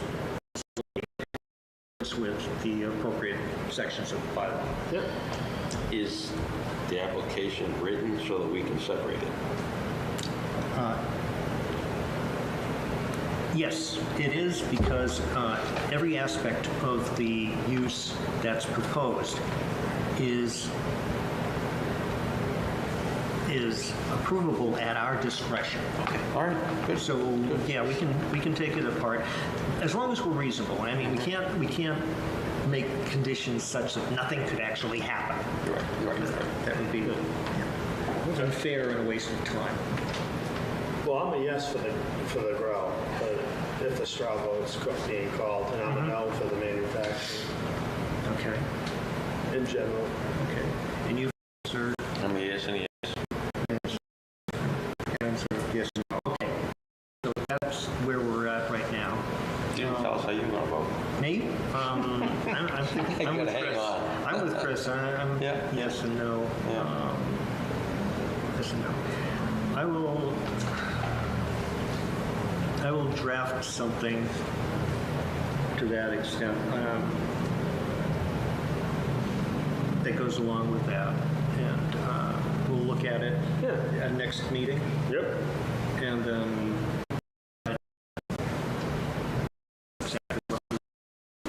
allow and disallow. Now, you can email us the drafts as long as you do it individually, right? Yes, and that nobody Talk to discusses each other. it. Yep, yep, I can do that. Right. So, all right, so then our next meeting, unless you wanted to do a special meeting for that purpose, our next would be the first week of August. Just look here to make sure. That's the 6th? That's The it. 6th? The 6th, August 6th. All right, yeah. 6th. so everybody good with that? Yep. All right. Then that is what I will do. And we will consider the final decision at that time. All right. I'm done. All right. Thank you very much. Thank you, Bruce. Thank you, guys. All right. Thanks. Absolutely. Moving along. See ya.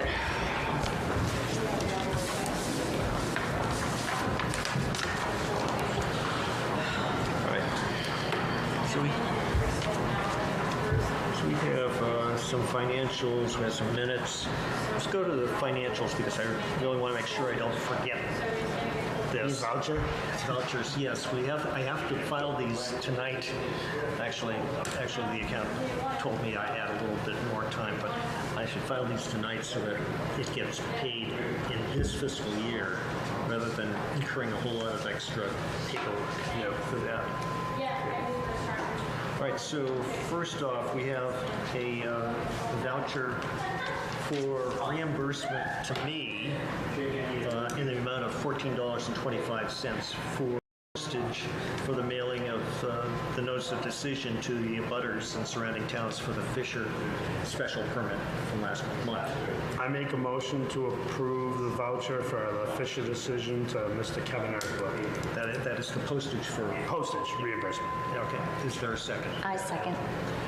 All those in favor, is there any other discussion? No. All those in favor, please signify by saying your name and I. Steve, aye. Chris, aye. Lisa, aye. And Kevin, aye. Okay, very good, thank you. Next one is amazing how removal of a few bodies changes the acoustics. Okay, so then here we are.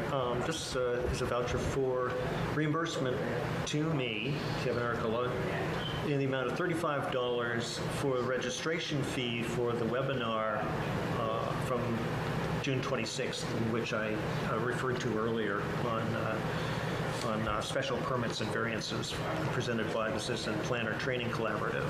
I make a motion to approve the voucher payment for the Citizen Planning Training Collaborative webinar to Kevin Erkla. I second. Any discussion? All those in favor, please signify by saying your name and I. Steve, aye. Chris, aye. Lisa, aye. And Kevin, aye. Thank you. That was a very good webinar. So if it comes up again, it's well worth your time because you get to ask questions of the lawyer who's presenting, and it clarifies a lot of the issues. I have another voucher, third one here. Payment to Gannett New England Local IQ in the amount of $128.64 for the legal notice published in the Worcester Telegram and Gazette on May 15 and 22, 2025, announcing the public hearing for the Fisher special permit. I make a motion to approve the voucher for Gannett New England Local IQ for the Fisher public hearing legal notice. Is there a second? I'll second. All in favor, please signify by saying your name and I. Steve, aye. Chris, aye. Lisa, aye. And Kevin, aye. Thank you very much. Appreciate that. Going now to minutes. We have a few that we have been languishing, waiting to be cleaned up. I'll look first at the minutes from our old meeting of February 11, 2019. This is something I reconstructed. And it had to do with reviewing and approving the final decision document for the Cronin Road large-scale solar array. That was the first permit that we gave out. Then they changed the project and they had to come back and apply for a new permit twice. So, yeah. So, but it's a good document. Any questions, amendments to that? Have a motion on this? I'll make a motion to approve the 2/11/2019 meeting minutes as submitted. Is there a second? I'll second. Okay. All in favor of approving the minutes for February 11, 2019, please signify by saying your name and aye. Steve, I. Chris, aye. Lisa, I. And Kevin, aye. Thank you. Minutes from Wednesday, May 7, 2025. More recent. This we should all be familiar with. Any amendments or additions to that? On the first page, on the present list for the attendees, it mentions Robert Walker. Is that supposed to be Jack Fisher? Was there a Robert? No, there was a Robert Walker who came in. Just, you remember he had a ball cap and glasses. Right, okay. Yeah, okay. So we should add Jack Fisher in addition to, on the present list, right? Because he was there. Yep, okay. Walker and Jack Fisher. Yeah, good pickup. All right. Anything else? I make a motion to approve the May 7, 2025 meeting minutes as amended. Is there a second? I'll second. All in favor, please signify by saying your name and aye. Steve, I. Chris, aye. Lisa, I. And Kevin, aye. Thank you. Wednesday, June 24, 2025 minutes. June 4th. June 4th, what did I say, 24? Yeah. Sorry, I'm beginning to repeat syllables.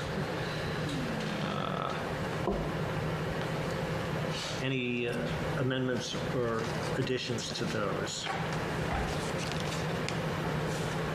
I need one more moment to read it. Yeah, please. Thank you. Take all the time you want.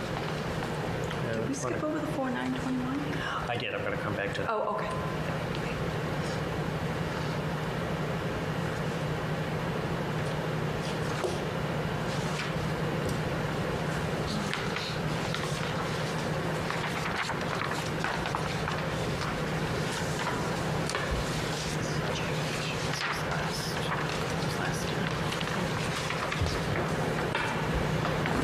I have to thank Holly for cranking out these minutes for the last couple months. Almost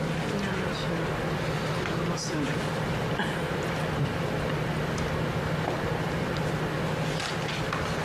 They're taking less time now. Yeah.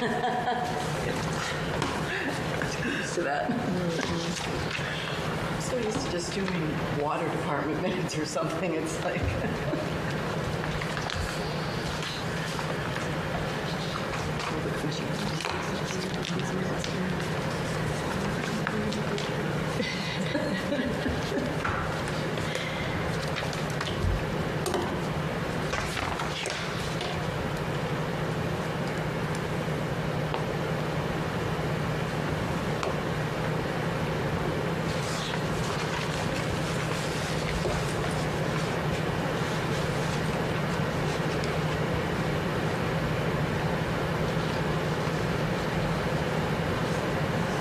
Should I enlarge the print? Should I enlarge the print on these? I usually read them online. You know, it's not so bad. I don't have any problem with it. It's not bad. It is a little bit small, but I can I see read 'em it. online. So if I can see it, I think we're good.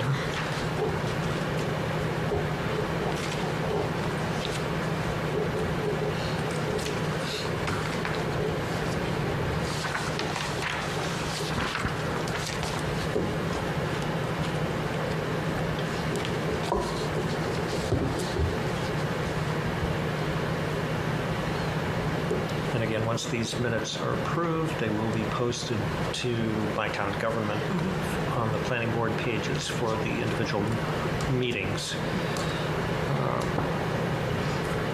And all of the documents that are associated with these meetings are also on those same my town government pages. right.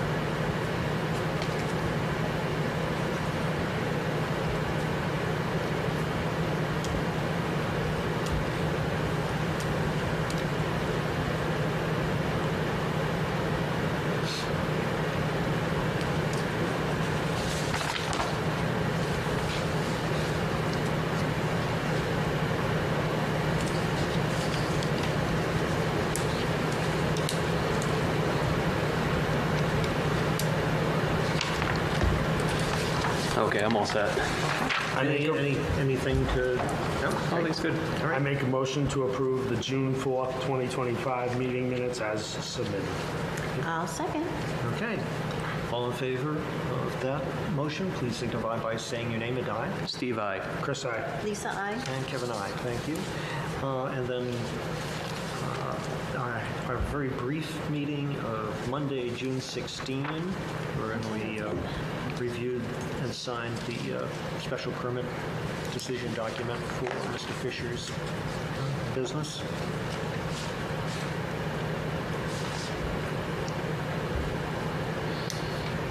Any, I'll make a motion to approve the... It's not here, no.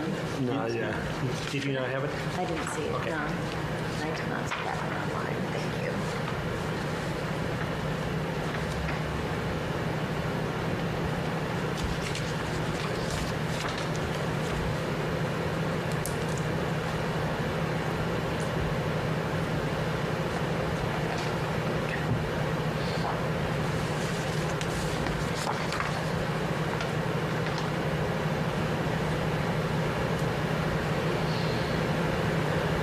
I'm all set. Good? Okay. Okay, all in favor? I'll make a motion to yes, thank approve the June 16, 2025 meeting minutes as submitted. Okay, is there a second? I'll second. Okay, all in favor of that motion, please signify by saying your name and I. Steve, I. Chris, aye. Lisa, aye. And Kevin, I.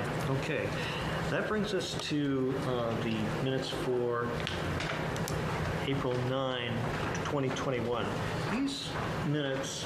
These are minutes of an executive session of the board that was held over Zoom on that time. And they are exempted from release because it was a session with town council, so we're covered by the attorney-client privilege. Okay. Yeah.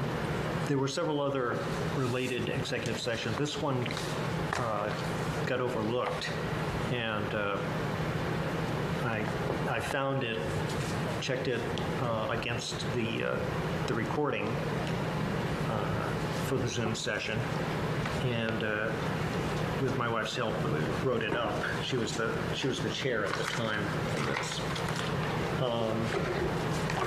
It still needs to be approved, or accepted, rather, I should say, by the board in order for us to have it ready to post at such time as it becomes appropriate. We haven't been posting the executive session minutes for these meetings because the subject of the executive sessions is a litigation that is still in progress. Okay. I see. So that's it, just why it's not there. If you look on the dates, you'll see minutes posted for the portion of the open meeting, which essentially opened the meeting, went into executive session, and then adjourned the meeting. So if, just from the point of view of the way we did this before, I don't know, Chris, you remember? I was here, yeah. Okay, all right. We just had people review the minutes here. They point out any errors in spelling, grammar, whatever. You wouldn't know about content because you weren't there. And then, initial the copy you have, and then give them back to me so that we'll have that, and then vote to accept or not. If that's okay with everybody? Okay. There is this is a document that just essentially states that you understand that's the process. I'd like to have everybody here sign it so that we have that formality.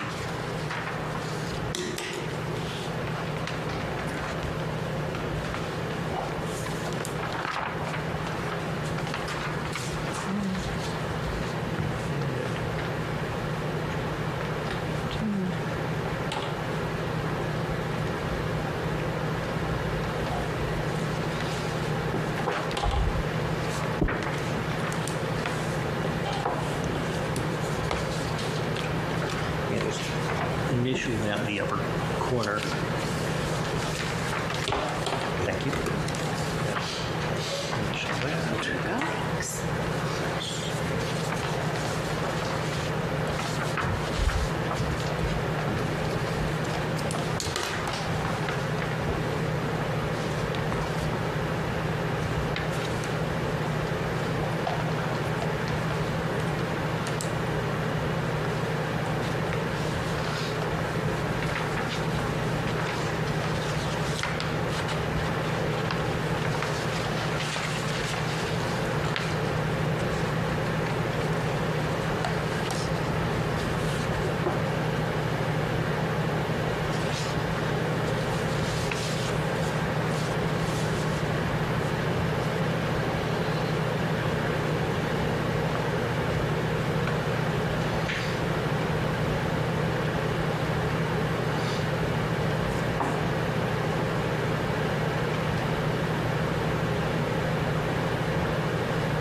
Bless you.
corrections? That's fine. Nope. Lisa, sorry. I'm good. Okay.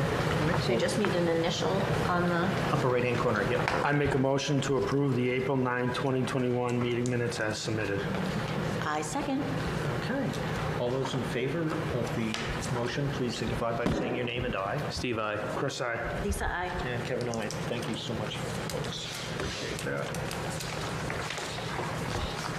And hopefully, eventually, we'll get some end to the process there. Okay. What else do we have? Under correspondence, we do have a notice from the town of Brookfield of a public hearing being held by the Brookfield Planning Board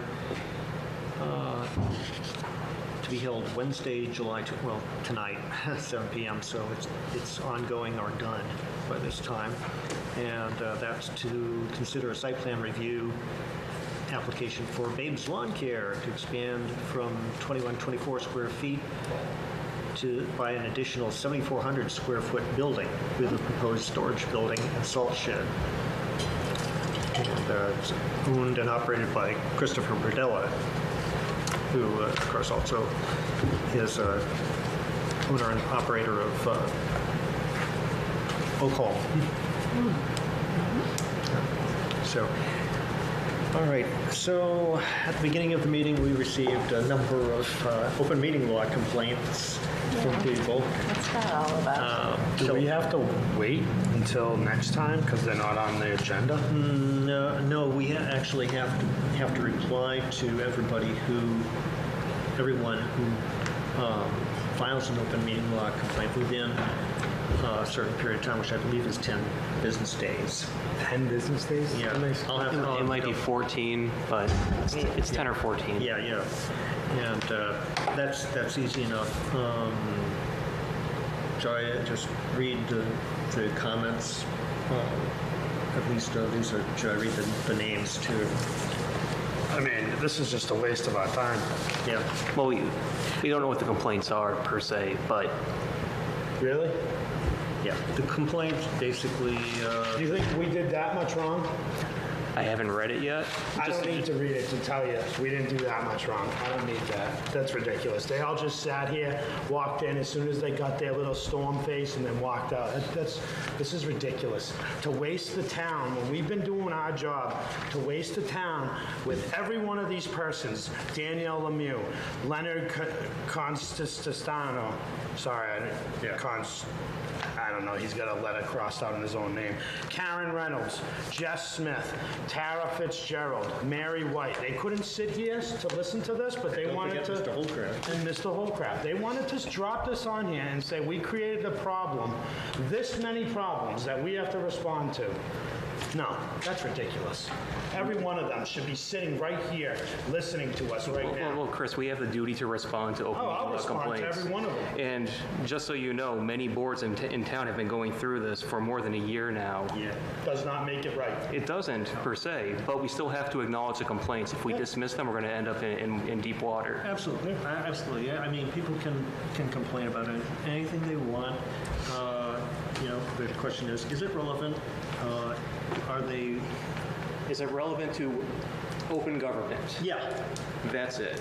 that's it. Is it pertinent to the open meeting law? This has nothing to do with the pot thing is not going their way. These people haven't been here in 4 years, and they want to complain because they're not getting their way. I'm sorry. That's ridiculous. Okay, I understand. That's ridiculous. Yep.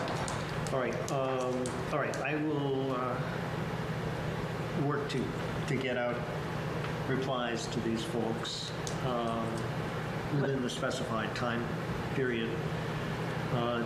We just have to first acknowledge that we receive it. And then after that, there's another time period within which we need to I thought it was 30 days after the first maybe 14. something like that. Yeah.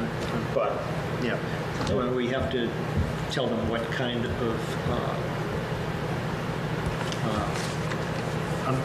remediation, if any, we're going to we're going to do or is appropriate or is required, more to the point, by the law, and how we're going to affect that. Do they have to come here for anything, or we just file and that's it? No, we can just file it by mail. Okay. Yeah. I think that's the way we attack it. Yep. We address that we received it, and then I think next meeting, for the first half hour, we go through this, maybe first hour, because each one's different. So, and one of them's got 20 different things we did wrong. Yep. We can request an extension for the 14 days or whatever it is as well, because Although many of them are very similar, so we should be able to come up with one answer for all of those. Yes. And they're, no. Anyway, that's the plan. Sound good? Yep. will you share those with the board? Yes. Okay, Yes. thank you. Okay, I'll scan them all, and I'll email them to you individually. Yeah, I think it's a requirement when complaints are received that they're shared with the board. Yeah. Yeah. All right. Good enough. I think that is it. that is it. Like I said, the next regular meeting is on August 6th, Wednesday at 6:30 right here. I'll put that on My Town Government. And, yep. Okay. I make a motion to adjourn at 8:55? I got 8:51? 8:51. I second. Okay. All those in favor of adjournment, please signify by saying your name and aye. Steve, I. Chris, aye. Lisa, I. And Kevin, aye. Thank you. So that you all. is 3 minutes fast, though. Yeah. Okay. I was like, trying to squint enough, my eyes are really getting bad. Oh, I can't see distance. Tell me about it. I know, I'm telling the choir over here. It's when you notice it that you talk about it. Yeah. Yeah. Everybody have a nice holiday. Thanks, you too. Yeah. Looking forward to it. Keep forgetting. Hey, came in.